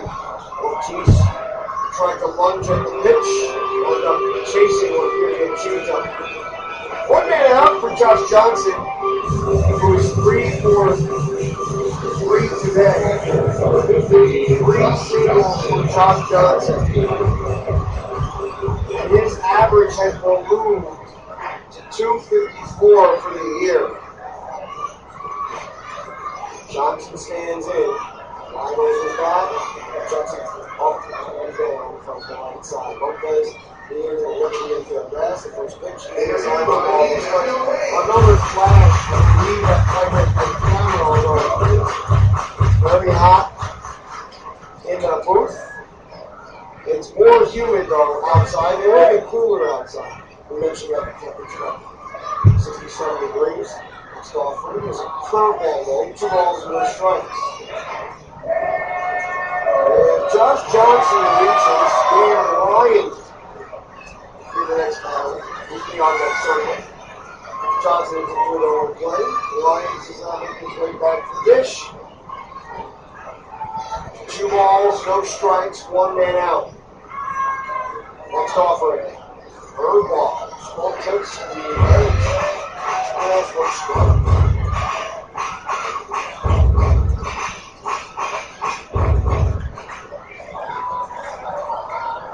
Bottom of the 6th inning. Already approaching 9:50 on the East Coast. The 2-1 from Tarsi. Chopped into the ground, foul. 2 balls, 2 strikes. The Bluefish are not done yet. They were down 9-0 at 1 point.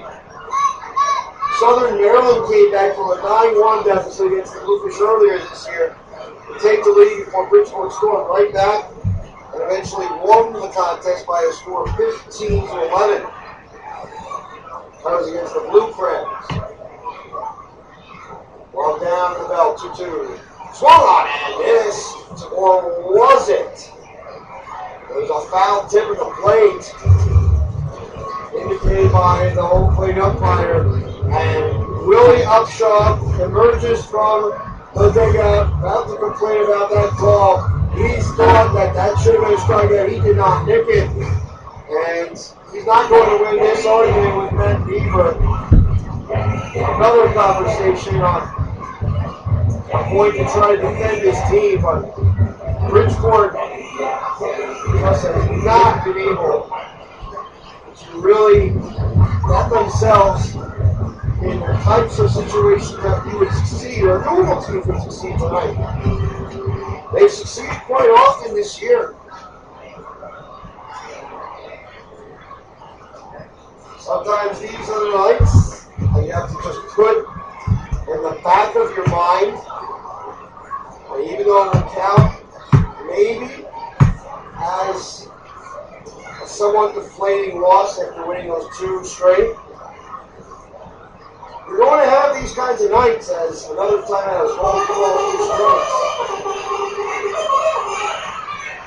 No team is perfect. The best team in Major League history in the modern era, at least during the regular season, won 116 out of 162. 2-2. With strike 3. 2 straight strikeouts for Tarsi. On back-to-back changeups. Ortiz and Johnson out in front. It's the first time that Johnson has been retired tonight. Setting up the Lions.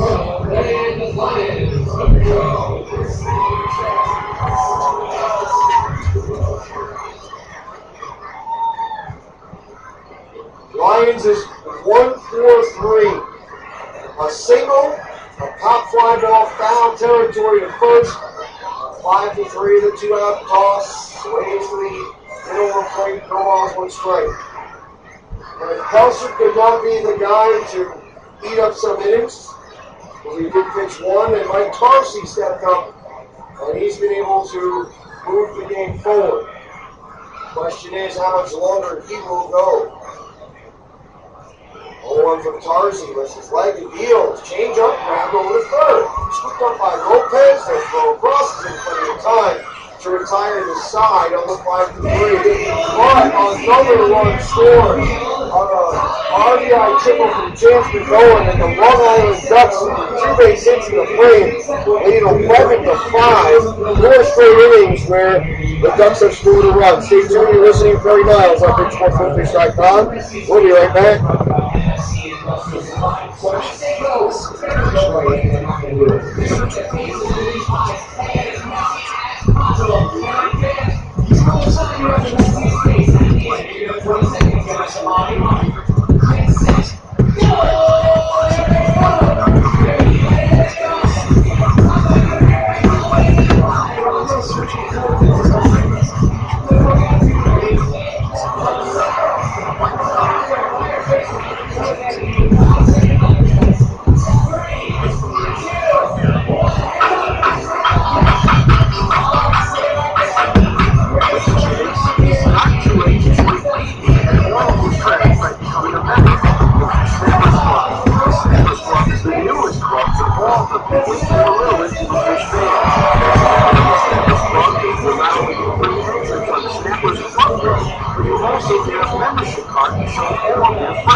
Baseball funds members will also be invited on the field to run the bases just like the Bluefish do.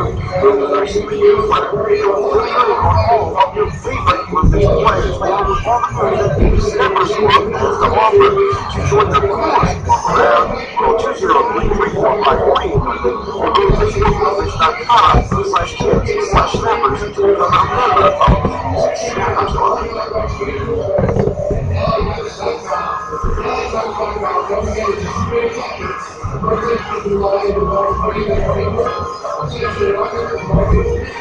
The Bluefish are not having that great of a time tonight, especially on the mound.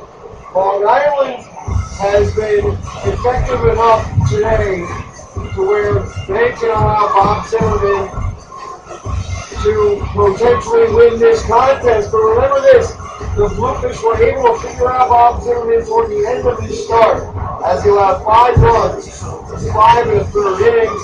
And this game's still not over. It's a 6-run deficit, yes. The Bluefish have 9 outs remaining to score at least 6 runs.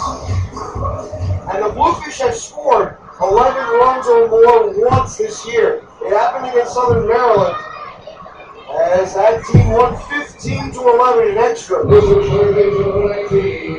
Luis Lopez moves forward. A single, a walk, a 6-4-3 double play on his resume. With nobody out in the top half of the 7th inning, we will update you one more time on the Atlantic League scoreboard before we continue to move forward. As Lansford throws the first pitch ball low as the fastball is spiked to the dirt. 1 ball and no strikes. Scoreboard update presented by PointStreet.com and AtlanticLeague.com. The 1-0 awaits. Fastball dives over the inside corner. 1 ball and 1 strike.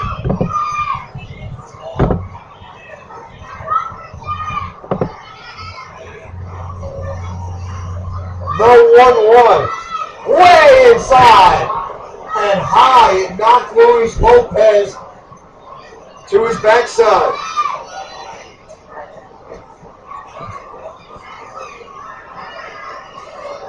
Two balls and 1 strike.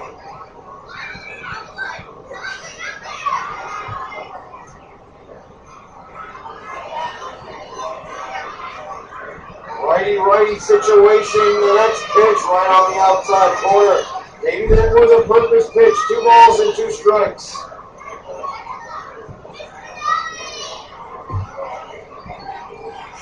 A single by Lopez in the 4th, a walk by him in the 5th. He's hoping to work on a 2-2. Outside, just missed on the corner. 3 balls and 2 strikes. Fastball went over the top and got into the outside and missed the corner. 3 balls, 2 strikes. 14 hits for the Ducks. 3-2. Swung on in the line. Base hit to right field.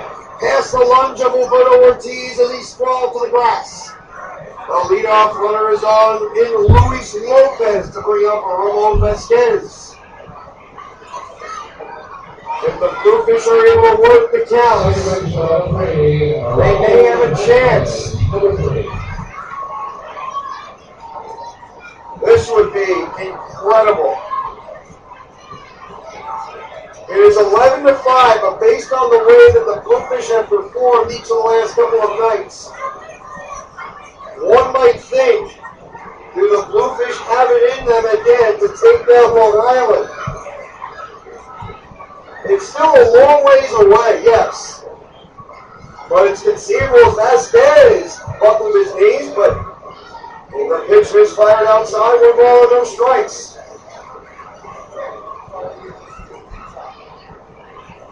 Vasquez 0-for-3 tonight. Next offering, swung on and lifted in the air to deep right, but playable for Matt Esquivel.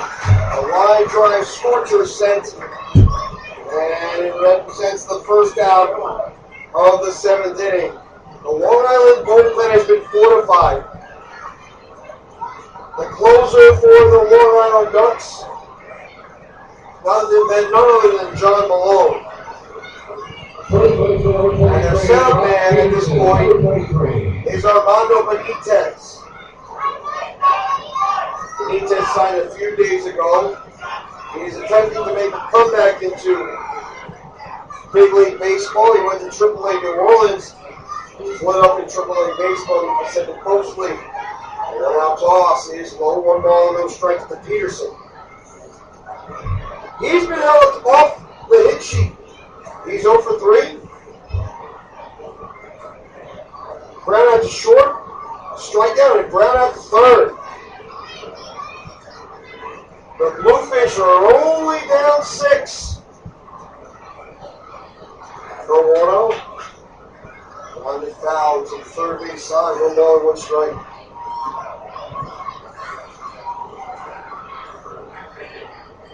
The Bluefish have been whittling away at that Long Island lead. Unfortunately for the road team, their pitching has been giving runs back in each of the previous 3 frames. The 1-1 from the righty. Hanford waits and the check swing goes through the zone as it nearly got Peterson down. He tried to protect himself. 1 ball and 2 strikes. Every time the that a batter does that, tries to protect himself with the inside pitch and goes around, don't do it, just back down, go into a crouch. The instinct is to protect yourself with the bat. And Peterson did that, but when you try to protect yourself with the bat, you swing at it. 1 ball, 2 strikes, 1 man out. Another pitch, no, 2 balls and 2 strikes.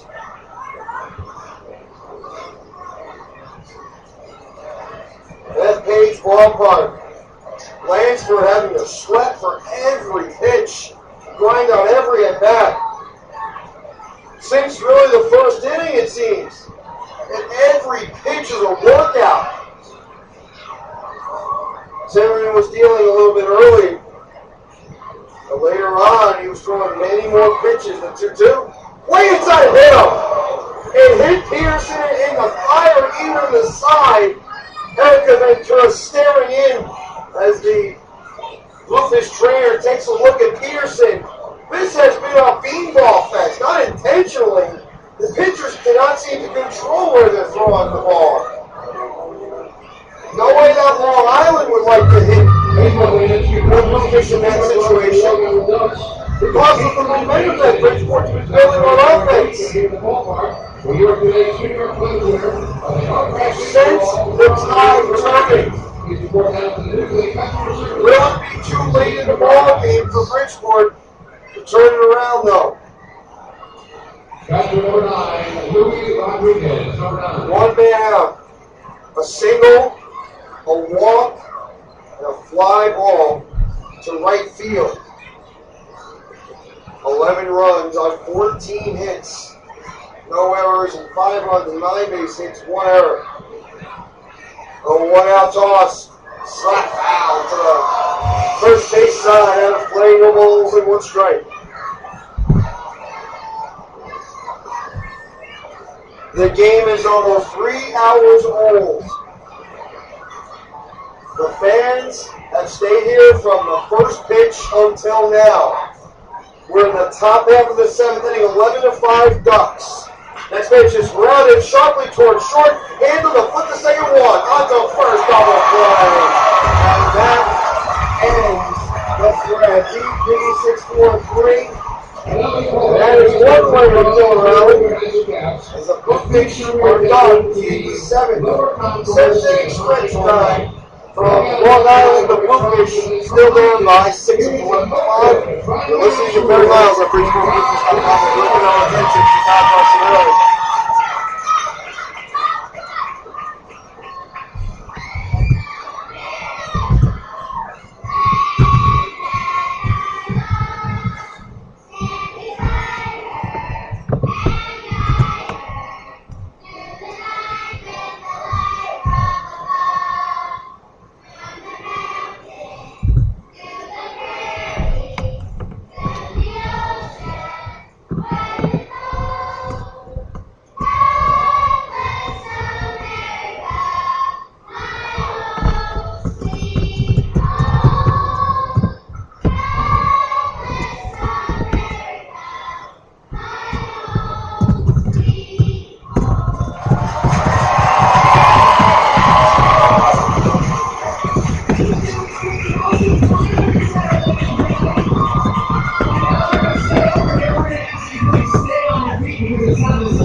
Still want to support Fairfield County's professional baseball team? And check out the new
This call to the bullpen presented by Prudential Annuities. Prudential Annuities going back for Howard in front of him. Inning number 7, and the Bluefish down 11-5. Jesse English making his way into the game for Bridgeport. He's had some solid numbers this year. And he's one of the better members of the bullpen. 2.4 ERA, 2 wins, no losses, 15 innings of work, 13 strikeouts.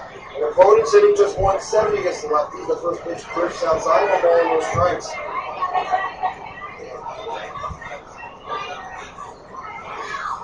The Ducks have had every answer for the Bluefish tonight, especially on the offensive side. The 1-0 is so high in the air, shallow fly. It's about feeling going over and making the play is Peter Barrows, and 1 away.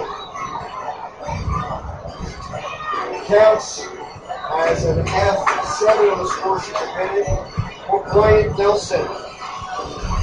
The Bluefish will not go away without a fight. As Nelson moves forward, 4-3 put out in the first, a double to right center field in the third, a walk in the fourth, scored a couple of runs, drove in a run, and fly ball to right field as well. The 1-out pitch is outside, 1 ball and no strikes.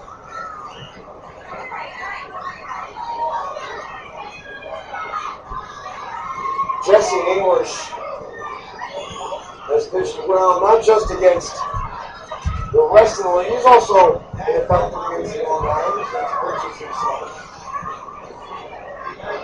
2 balls, no strikes. Against Long Island in 2012. Southpaw struck out a batter. He won an inning. Also gave up a hit for no runs as he throws a pitch outside, 3 balls, no strikes. Limited sample size for English against this team. Although I'm sure you'll see plenty more of the Ducks as not just the series, but the season moves forward. A 3-0. Fastball away, ball 4, and a walk given up to Brian Nelson. He did not even roll the bat off his shoulder. The runner at first base. A 1-man effort, and singles it.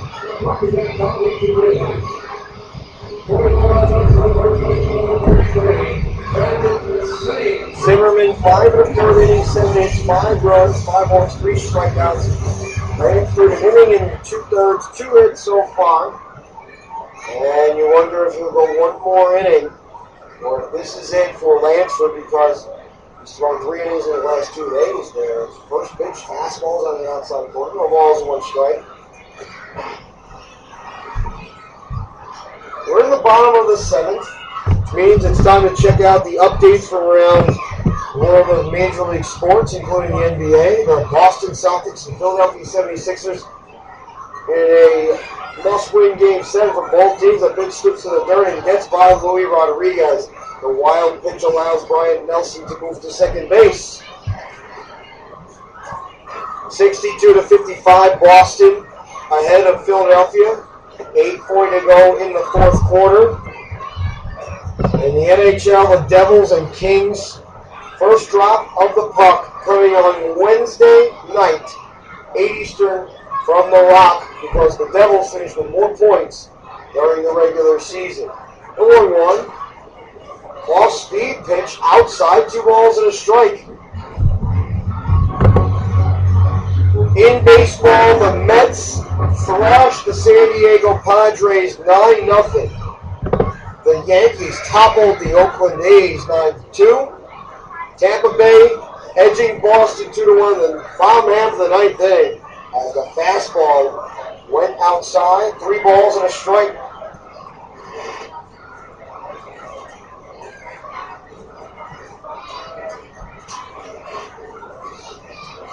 The rest of the Major League Baseball scores will be provided after the conclusion of this ball game as the 3-1-6 low ball 4. Brandon St. walks to establish runners at first and second for Matt Esquivel.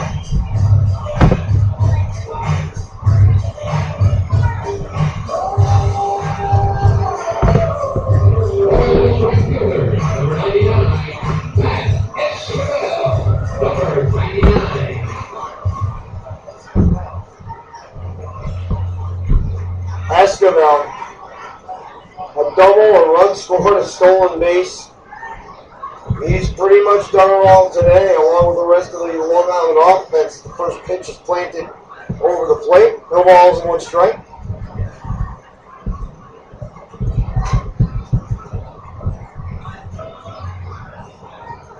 Another sign received from Louis Rodriguez by Jesse English as the fastball slips outside. Did he go? No, says the first base umpire Matt Hensel in the challenge. 1 ball and 1 strike. Escobar, a long-time member of professional baseball, been with the Long Island Ducks since 2010. The 1-1. Ball inside again, 2 balls and 1 strike. Many of the Long Island Ducks members were out for the year. They tried to put the pieces together, but there were so many injuries that the team had to deal with. That one season, they did not make it to the postseason. 2-1. Serve foul to the right side, 2 balls, 2 strikes.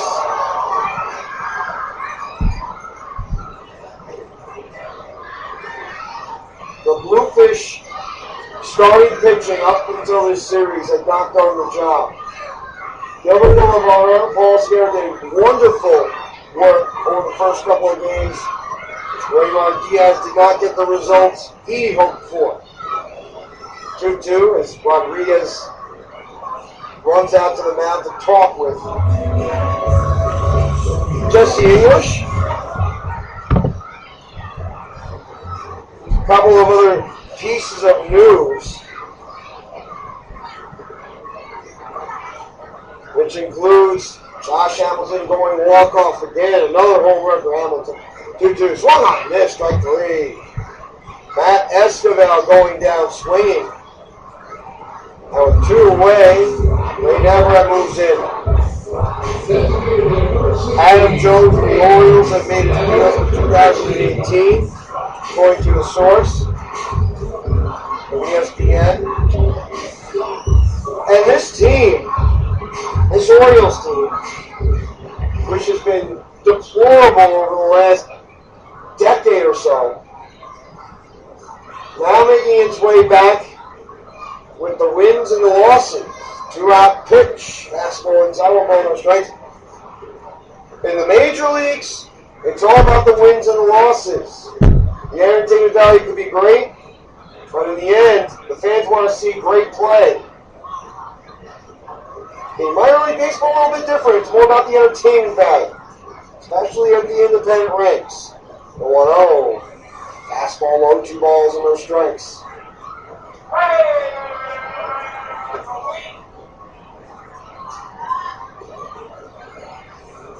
11 runs, 14 hits. 5 runs, 9 base hits. 1 error.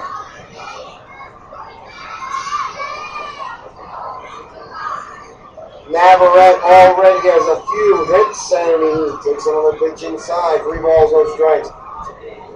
Every pitcher that the Bluefish has put in there today has had some sort of problem establishing the strike zone. Especially early in the outing, the 3-0, right down Broadway, 3-1.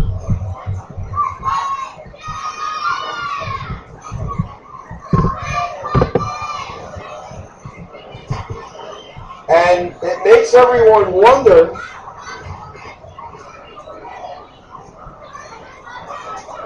if the Bluefish would be able to come back tomorrow as they've gone deep into the bullpen. Ball 4 on another fastball away. Jesse English has walked 3 batters tonight. That means James McGowan to dish.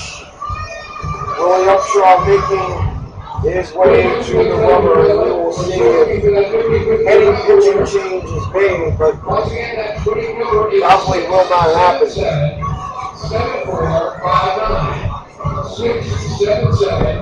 7-4-5-9. I wonder what Willie Upshaw and company is talking about, but With a Long Island victory, they would be ahead 3.5 games in the standings. 6, 7, 7, 7, 4, 5, 9. We'll have 2.5 games in the standings going into tomorrow's play. The Bluefish still could win this series if Bridgeport was able to win tomorrow. That would be an ideal scenario. Anything with any victory by Bridgeport would be an ideal situation. No team is ever going to barrel all the way through simply because the talent at this level is that equal.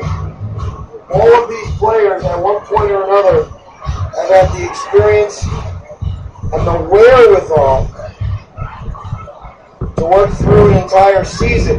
Welcome to the future, number 18, James McGowan, number 18.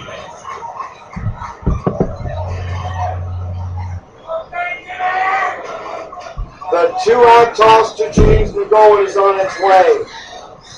Lefty, lefty, the first pitch is on the middle of the plate, no balls and 1 strike.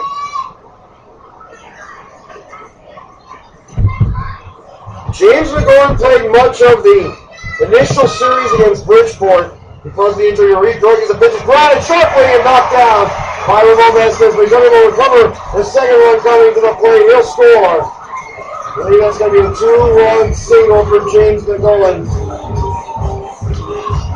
As both Brian Nelson and Brandon Singh get to the plate, it is 13-5. Not much more that Vasquez could do.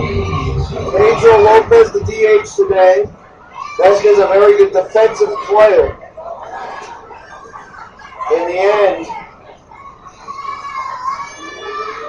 Bluefish just did not pitch, and the 2-out toss is high, 1 ball and no strikes. Perhaps Matt Beaver is shortening the strike zone a little bit. Perhaps that's why Willie Upshaw is not too happy with him tonight, along with some of the other balls. The 1 ball is on the outside corner, 1 ball, 1 strike.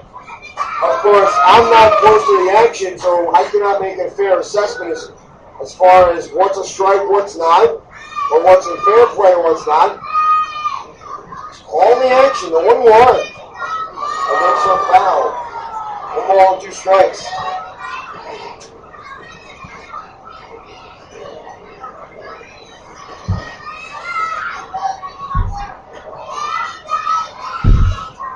Roberto Ortiz, a single and a run scored.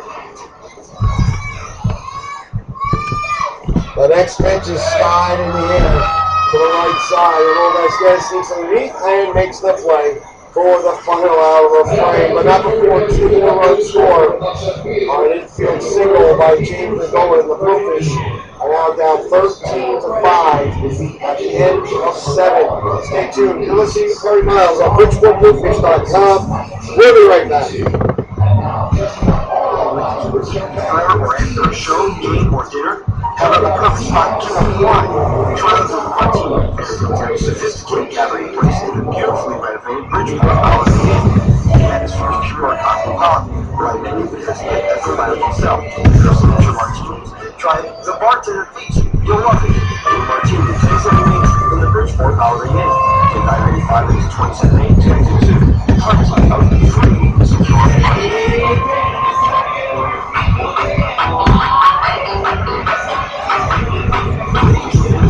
Not too late to join Phoebe and one of his friends by becoming a member of the Snappers Club. The Snappers Club is the newest to all the biggest or littlest Bluefish fans. As a member of the Snappers Club, you'll not only get free entrance on Snappers Club Day, you'll also get a membership card to show all of your friends, plus a special t-shirt that will tell everyone you're a member of the club. After each Sunday home game, baseball party members will also be invited on the field to run competitions just like the Bluefish do. You'll receive a newsletter with video and all of your favorite Bluefish players, along with all the moves that the Snappers Club has to offer. To join the coolest club around, call 203-345-4800 or go to BridgeportBluefish.com/kids/snappers to become a member of the Snappers Club.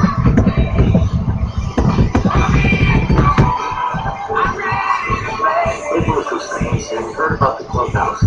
Meeting located in Fairfield has an unparalleled team of baseball and softball instructors offering private instruction, camps, team training rentals, and best of all, the chance to learn from an all-pro team, including Mike Flores, former MLB pitcher, and the Bluefish's very own workshop. Open 7 days a week. Stop in and meet our team.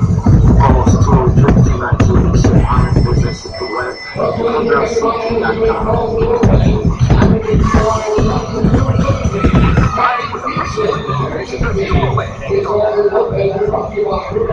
This starts on the ball presented by Prudential Annuities. Prudential Annuities, going to basketball community. Eric Neeson is in the contest for the Long Island Ducks. First pitch is on its way to right-handed hitting Eddie Rogers, followed by Peter Bellows and Kennard Jones, 8-9-1. The Bluefish at one point were only down 10-5. So Long Island has followed up with 3 unanswered runs. They've scored against everybody tonight. First pitch is a fastball on the inside corner, no longer one strike. Rogers has reached base all 3 times. He's 2 for 2 with a double, a single, and a big fine pitch this evening. 0-1 is stroked into right center field. It drops in for a base hit, and it's cut off in the gap. Eddie Rogers scoring a perfect night at the plate. Single, another single, and a double. As Matt Esquivel had to cut it off in the gap. The runner on the first base, Peter Barrows, moves forward. Barrows had a single to center field in his last at-bat, accounting for his first Bluefish hit. Couple of positives. Barrow gets his first Bluefish hit right, and he takes a 2-run home run. As the next pitch is on the inside corner. Nothing more. And let's not forget about Pedro Lopez. He's going to get on base 3 times. And driving a run. Actually, 2 runs tonight. Pitch on 1 ball, 1 strike. But the number of people that have been able to get on base have been few and far between for, well, not few and far between, it's just the number of runs that they've been able to put on the board has been few and far between. The next pitch is inside, 2 balls, 1 strike, relative to what the Ducks have been doing. The Ducks have 15 hits tonight and 13 runs. Bluefish 10 hits, just 5 runs. And they've walked a whole bunch too. 2-1. Neeson Williams fouled off the run. Third base side. 2 balls and 2 strikes. Eric Neeson's resume heading into the contest tonight. He does not have any wins or losses in the ERA 4.1 13 games, 14 1/3 innings. Opponents hitting .316 against the lefty. As he stands tall, a quick slice at the pitch nearly bends to the outside corner and misses. 2 balls and 2 strikes. The Bluefish are going to continue to work the counts. That's what Barrows has done. But the phone, Neeson deals, pitch, hold on and driven to deep left field. Going back to McCullough. He's at the track. He's at the wall. The half wall is well fouled. Very difficult to tell. That was a mammoth shot down the left field line. 3 balls, 2 strikes. 7-10 the first pitch. 10:25 Eastern Standard Time. The 3-2 to Neeson from Neeson. Fastball upstairs, ball 4. Peter Barrows walks to set up Kennard Jones with runners at first and second. One of the more important outs in the game. It was 11-5. The Bluefish had runners at first and second with only 1 man out, and Louis Rodriguez hits into a 6-4-3 lead game. That'll go around. Kennard Jones already has a single today. The first pitch, he waves that for a strike. No balls and 1 strike. The postgame show is coming up following the conclusion of this ball game. Scores and summaries from around the Atlantic League, the big leagues, all won. Another whiff from Jones as he tried to reach. Pitch pitch on the outer third. No balls, 2 strikes. Pedro Lopez waits on deck. Eric Neeson seems to feel more comfortable against the lefties. He can have the ball a little bit better. That's the tendency, which is why Joe's been working on that. As the next pitch is swung on and missed, strike 3. Jones chased high off-speed pitching. One away, Pedro Lopez stands tall. Lopez has singled and walked twice. Sacrifice fly. His resume as well. Lopez moves in. Left-hander's there. He applies a slide step. The fastball is inside. 1 ball, no strikes.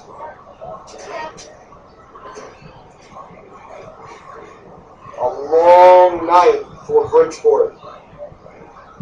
The offense looked like it was kick-started. Next pitch, way inside, off the glove. The runners try to advance. They do so on the pass ball. Eddie Rogers moves to third. Peter Barrows moves to second with 1 man out. A single makes it a 6-run game for what seems to be the 3rd time in the game. It was 6-0 at one point. There was also 10-4, 11-5, so maybe the 4th time. 2-0, fastball, 9 for the ball, no strikes. It has been a nightmare for some of these pitchers to throw the ball in the zone. I wonder what the managers are going to say following this game. A 1-out pitch and a 3-0 clips the corner according to Matt Bieber, 3-1. It appeared that Lopez trying to draw the walk, set the bases loaded for Prentice Redmond. Making the on-deck circle, the 3-1. Way outside, ball 4. And another walk allowed by Neeson. Conversation taking place between catcher Josh Johnson and left-handed pitcher Eric Neeson. Boy, if the Bluefish could have pitched a little bit better today, they would be in this game even more so. It's quite out there to think that the Bluefish would have a shot to come back in this game, but they're not quitting. They're drawing the bases on balls. They understand the importance of the situation that they need to take care of business now. The 1-out pitch is right down the middle, no balls and 1 strike. The second baseman, Roberto Ortiz, creeps towards second. He's trying to avoid Redmond hitting the ball up the middle. The 0-1. Swung on and missed a wicked curveball and 2. Redmond way out in front. 1 for 3 tonight with a 2-run shot to left center field, coming all the way back to the fifth. It seems 2 hours ago that happened. The 0-2. Curveball just off the corner. That was a beauty that surfaced around the outside corner. 1-2. Neeson has a good hook over there. Half ball, eyes the ball, quick slide step. The next pitch, just inside. 2 balls, 2 strikes. This would be the pitch for Neeson to use to perhaps strike out Prentice Redmond. The outfielder is even the count. Batter and pitch already. The next pitch, Swan stroked into center field. Not too deep. As Big drives forward, he has room to make the play. Tagging and bluffing. On the move is Eddie Rogers on the F8 is ready to get the job done. 2 away with Luis Lopez moving forward.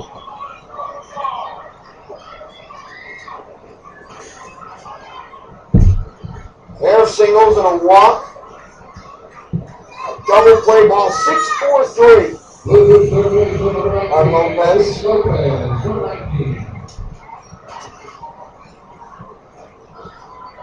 And the bases remain loaded. Craig Binnick playing no doubles, more towards left center field. He's well towards left center. There is plenty of space down the right field corner if Luis Lopez opts to go there. 2-out toss. Breaking pitch over the middle. No balls, 1 strike. Goin would like to angle himself more towards left field. Not too much space in left center. 0-1 awaits. Slide step, another pitch. Breaking ball hits the outside corner. Lopez beside himself. No balls, 2 strikes. Eddie Rogers led off with a single. Peter Barrows walked. 2 base runners after a strikeout from Kennard Jones. Advanced second round pass ball. Walk from Pedro Lopez. Lemon flew out. The next offer is still in and lined into the left center field, but playable. Jack Kennedy needs to play for the final out of the top half of the eighth inning. 7.5 complete from Left Base Ballpark. The Bluefish down by 8. We're listening to Terry Miles on Bridgeport Bluefish.com.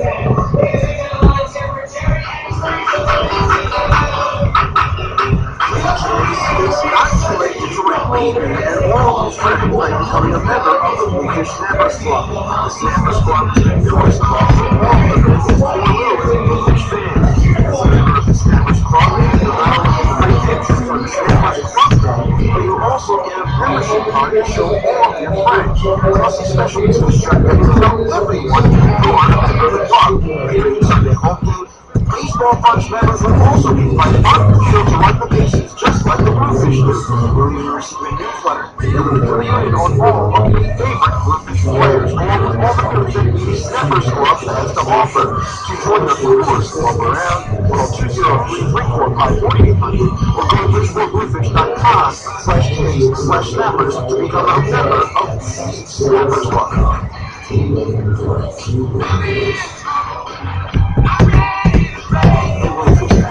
Heard about the clubhouse.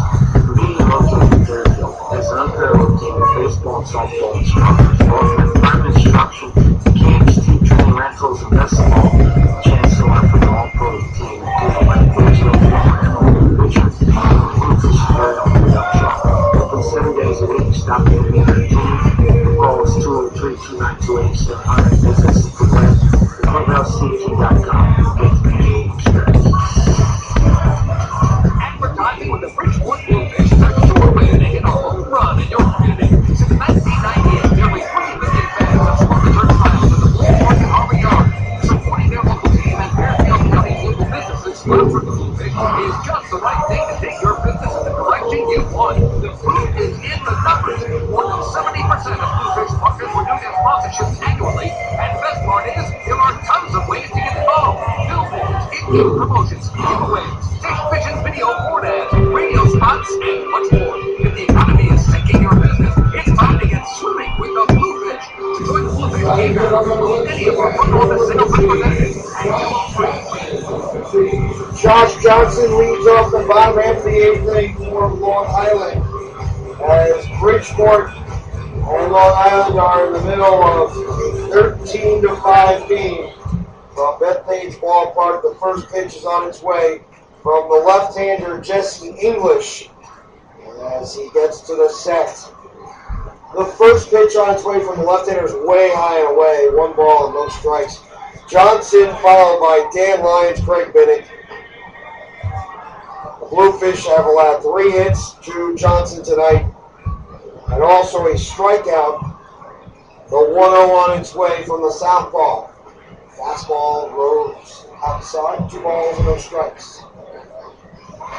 13 runs, 15 hits, 5 runs, 10 hits, 1 error.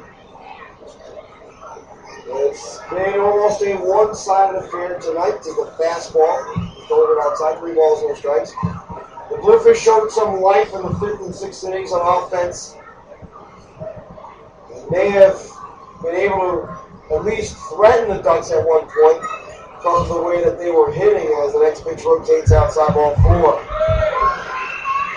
Right now it seems almost inconceivable that the Bluefish will be able to do so. Big double play ball turned in the 7th inning when the Bluefish were still only down by 11-5 count with runners at first and second. And in the 8th frame, they had the bases loaded with 1 man out at 13-5, and still could not push the runs across. It's just one of those nights tonight. for Bridgeport. Southpaw English deals the first pitch right on the outside corner, no balls, one strike. After tomorrow's game, the Bluefish will be off to the ballpark at Auburn Yard, take on the York Revolution for a night game. 7:05 first pitch from Bridgeport, the 0-1. Throw on it, belted in the left field. On the back is Barrows. He goes to the track, he's got the wall. That ball. A 2-run drive by Dan Lyons, his first home run of the season. He's 15-5.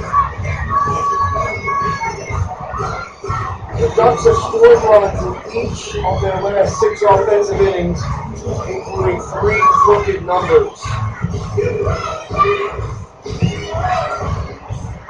And it sets up Frank Bennett. James McCohen had a shot earlier. And now it is Dan Lyons who tees off on Jesse English. Next offering, fastball, guy to the outside corner, no balls, one strike. Plenty of batters hit today. Plenty of on-the-field battle. Long Island is taking control tonight. 15-5. Next pitch, fastball, inside, one ball, one strike. Bluefish post-game show is coming up following the conclusion of this ball game. The Ducks scored 8 times in the third and did not relent, scoring 7 runs in the final 5 innings after that outburst. No 1-1. First base side on play, 1 ball and 2 strikes.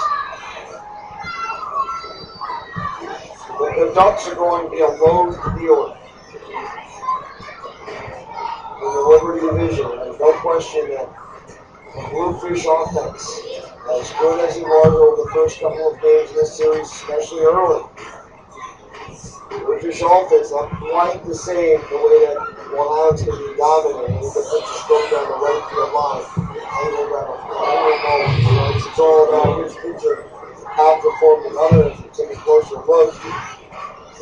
Trevor Gallimara outperformed his opposition, Joe Esposito, and Paul Oseguera outperformed his adversary, Gustavo Chassin. Tonight, Zimmerman outplayed his adversary. The pitch is a check swing that went through the zone for strike 3. Bennett goes down. And it brings up Brent Nelson.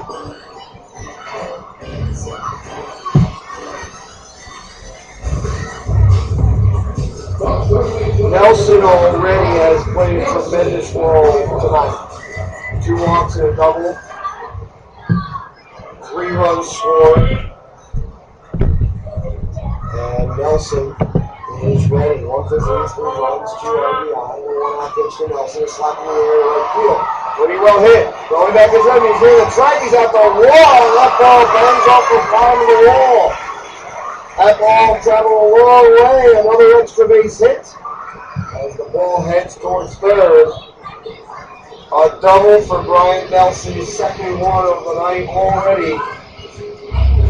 17 hits for the Flock. Brandon City moves in.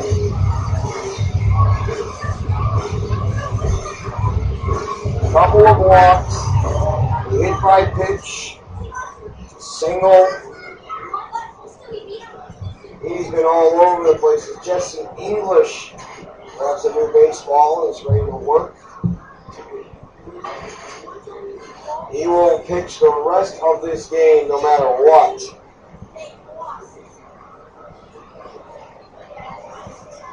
It's one of those nights. 7 walks allowed by the pitching staff of the Bridgeport squad. Along with the 17 hits, that does not help matters. The fastball rotates away. 1 ball, 2 strikes.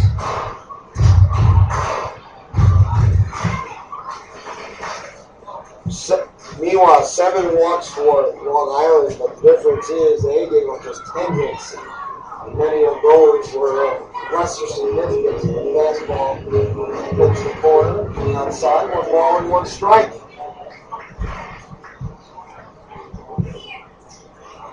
Runner at second base, Ryan Nelson. Singh completions a swing that deposits the ball foul. 1 ball and 2 strikes.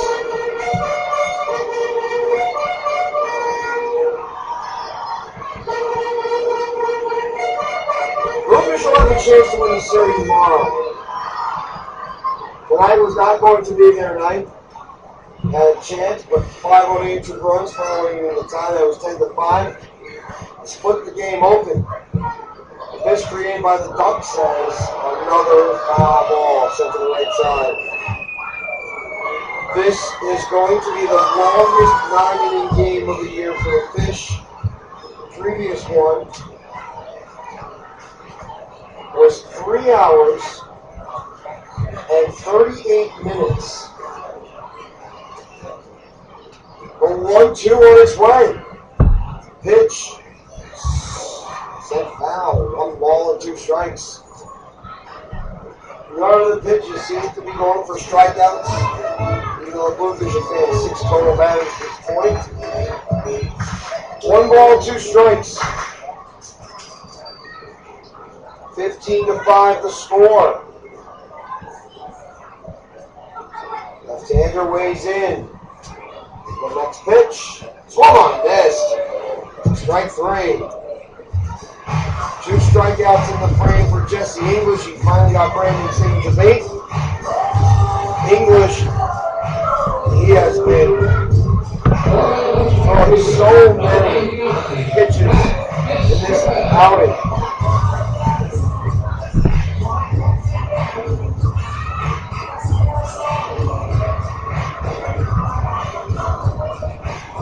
He's already up to 45 pitches in this outing, Jesse English is.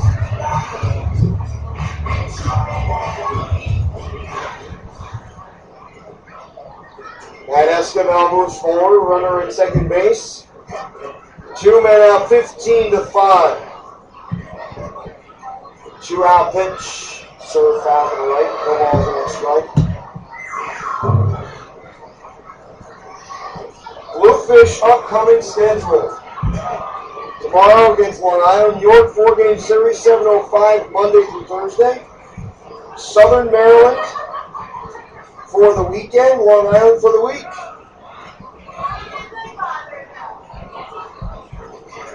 Next pitch is served high in the air. The deep center of the play for Kennard Jones. The back kettle's near to the track and hauls it into the final amount of the inning. But another couple of runs score on Dan Lyon's first shot of the year. End of the Bridgeport trailing 15-5. Stay tuned to listen to Bluefish Baseball on the Bluefish Podcast Network.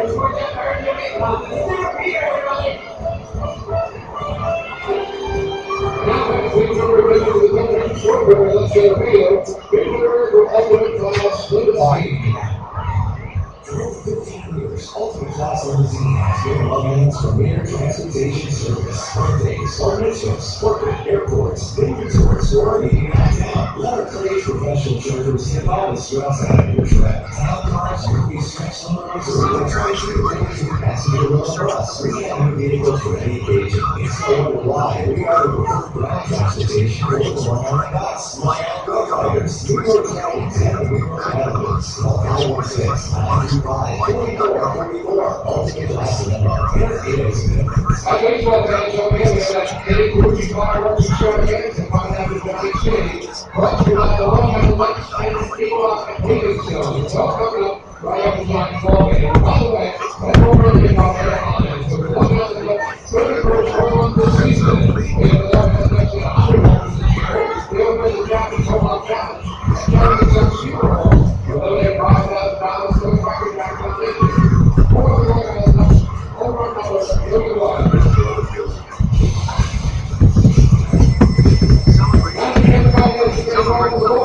Now we should be allowing the number 33, Joe Esposito, number 33. This roll for Lopez, brought to you by This is a little bit of an odd move for manager Kevin Myers, who has decided to throw Joe Esposito out on the hill for an inning of work in a 15-5 game. Perhaps to try to build up his confidence, because against the Bluefish he really got rocked in the first game as Esposito stands tall. The first pitch is a fastball high, 1 ball, no strikes. In the first game of the series, he completed 2 1/3 innings, gave up 5 runs on 8 hits. The 1-0 was swung and lifted out to center field, a playable fourth man finish from Corrals for out number 1.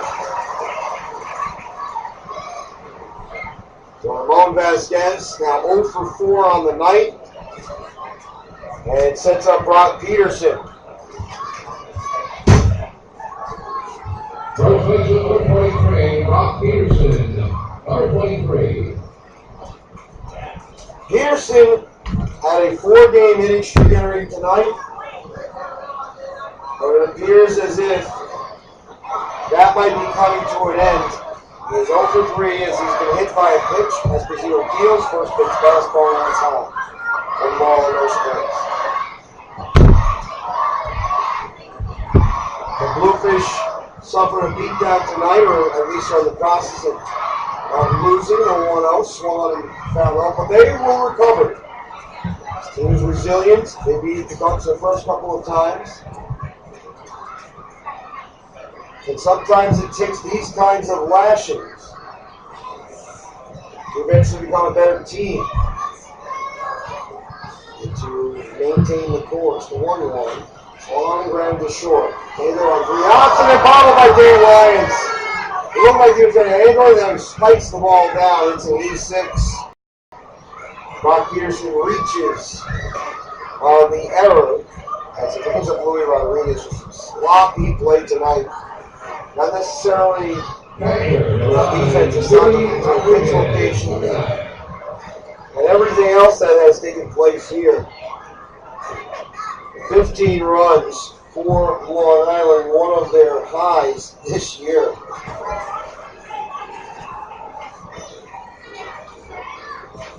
The most runs that they had, 16 in game 2 of a doubleheader against York.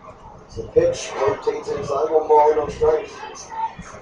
15 runs tonight will probably be it for this Duck squad. The 1-0 from Esposito. Pitch as far as high. 2 balls, no strikes. Esposito has been inconsistent this year, which is why he's getting an opportunity to play. 6.97, and next one is out of the air. Middle of the diamond as the shortstop, Dan Lyons, makes the play for out number 2. The Bluefish down there final out of the game, and it brings up Eddie Rogers.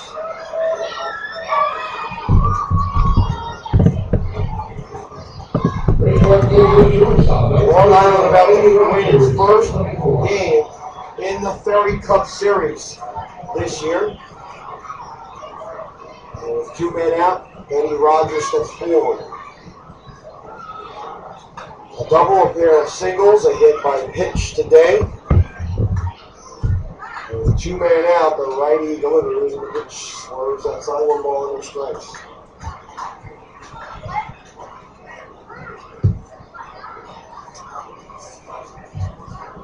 Diaz is hoping to continue his perfect on-base day as the next swing's outside game. 2 balls, no strikes.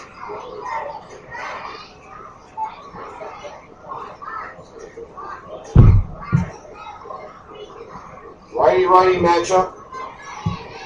The Bluefish will be throwing left-hander Isaac has tomorrow. That pitch is sliding to the left side. As up to that, the win, the first game of the third.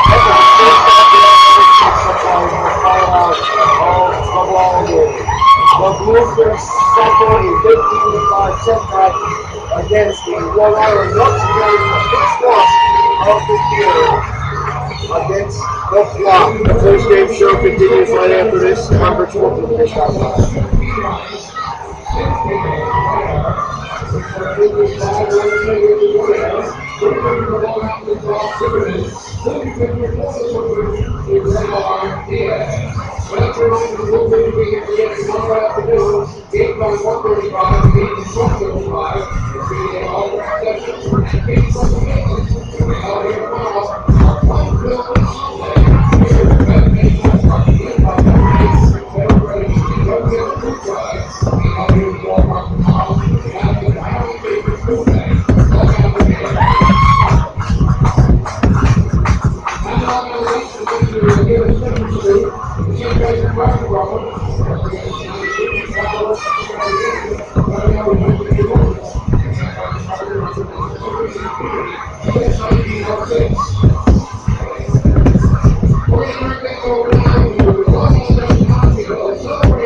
Back to the Bluefish broadcast. Very Miles here. The final score from Bethpage Ballpark. The Bluefish fall by a score 15-5. The first time that they lost against Long Island this year was going to happen.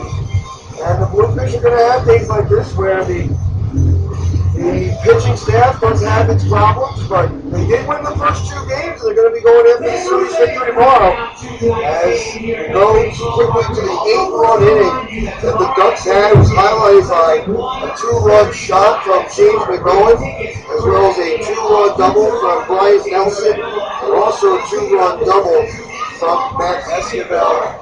5 different players drove in runs starting at 8th inning.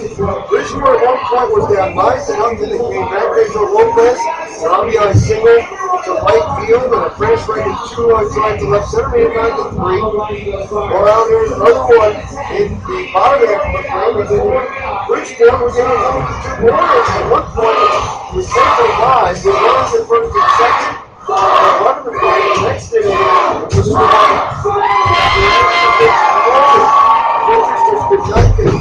runners in scoring position, and Bridgeport winds up losing the game by a score of 15-5, with Dan Lyons coming up with the final 2-run drive of the night.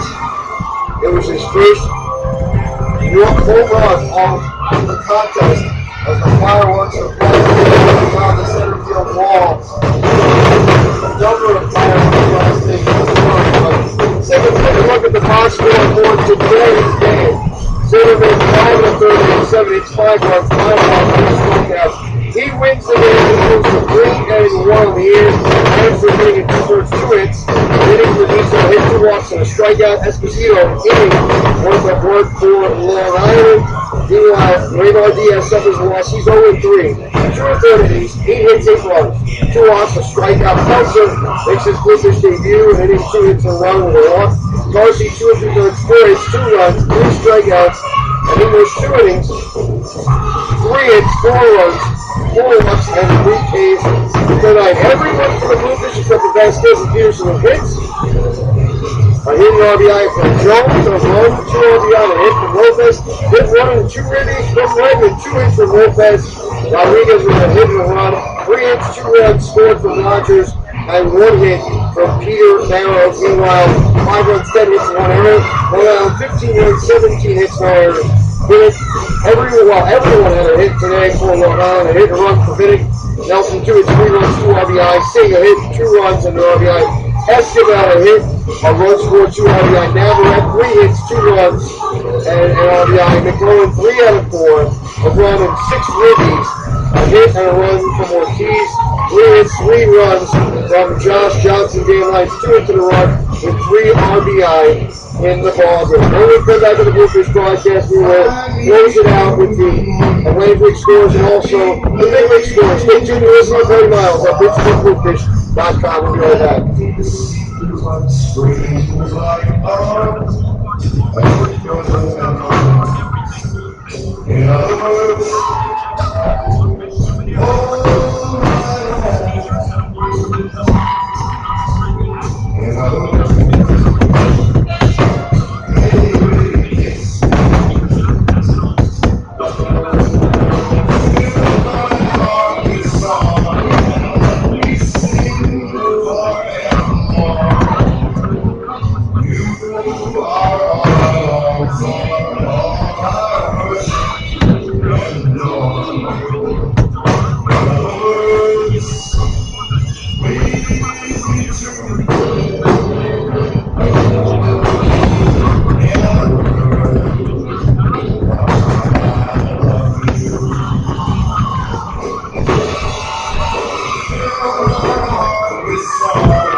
Welcome you back to the Bluefish Baseball Broadcast Network. Barry Miles here. The Bluefish lose by a score of 15-5 at Bethpage Ballpark. Let's take a look quickly at the scores from around the Atlantic League. Courtesy of PointStreet.com and AtlanticLeague.com as the Bluefish left this game and they were hoping for a little bit of help with the Southern Maryland Blue Crabs and the Camden River Sharks. After all, the York Revolution had taken care of business for the Bluefish to extend the advantage, but it appears as if Southern Maryland holds off here 2-1 tonight from Cyberbank Stadium. Lancaster Barnstormers lose to the Sugar Land Speeders 5-2. Somerset doubling up here with 8-4 in the top of the ninth inning. As let's get a look at ESPN. The Boston Celtics advanced to round 3 of the NBA playoffs, 85-75. As the Celtics are 4-3. Meanwhile, Celtics are playing the Miami Heat in the Eastern Conference Finals. Let's take a quick look at the Major League scene as the game of basketball series. New York Mets defeated the San Diego Padres 9-0. Detroit Tigers 6, the Minnesota Twins 3. Texas an 8-7 winner in 13 innings against Toronto. Kansas City edges Baltimore 4-3. The Yankees 9, the Oakland Athletics 2. Washington doubles over the 8-4. The White Sox double up Cleveland 14-7. Miami a 5-3 winner against San Francisco. Boston edges Tampa Bay 3-2. The LA Angels defeat the Seattle Mariners 5-3. Cincinnati whoops Colorado 10-3. Pittsburgh 3. Chicago Cubs 2. And Philadelphia shuts out St. Louis 4-0. These scores right now. It's the Dave Stadium place. Milwaukee and Arizona tied at 2 in the top of the third. Houston 2 and the LA Dodgers nothing. In the bottom of the second inning with a runner at first base. Thank you for tuning into the Bluefish broadcast tonight. For everyone else here. For more information about Bluefish baseball, go to the website BridgeportBluefish.com, or you can send an email to marian86@gmail.com. We will be back for more action tomorrow from Bethpage Ballpark in Central Islip. The Bluefish take on the Ducks for the final time in this series. Isaac has the lefty, 4 starts, 2 wins, 1 loss, ERA of 5.52. Against Reed Keysler, who also has 4 starts, 2 wins, and 1 loss, ERA of 2.35.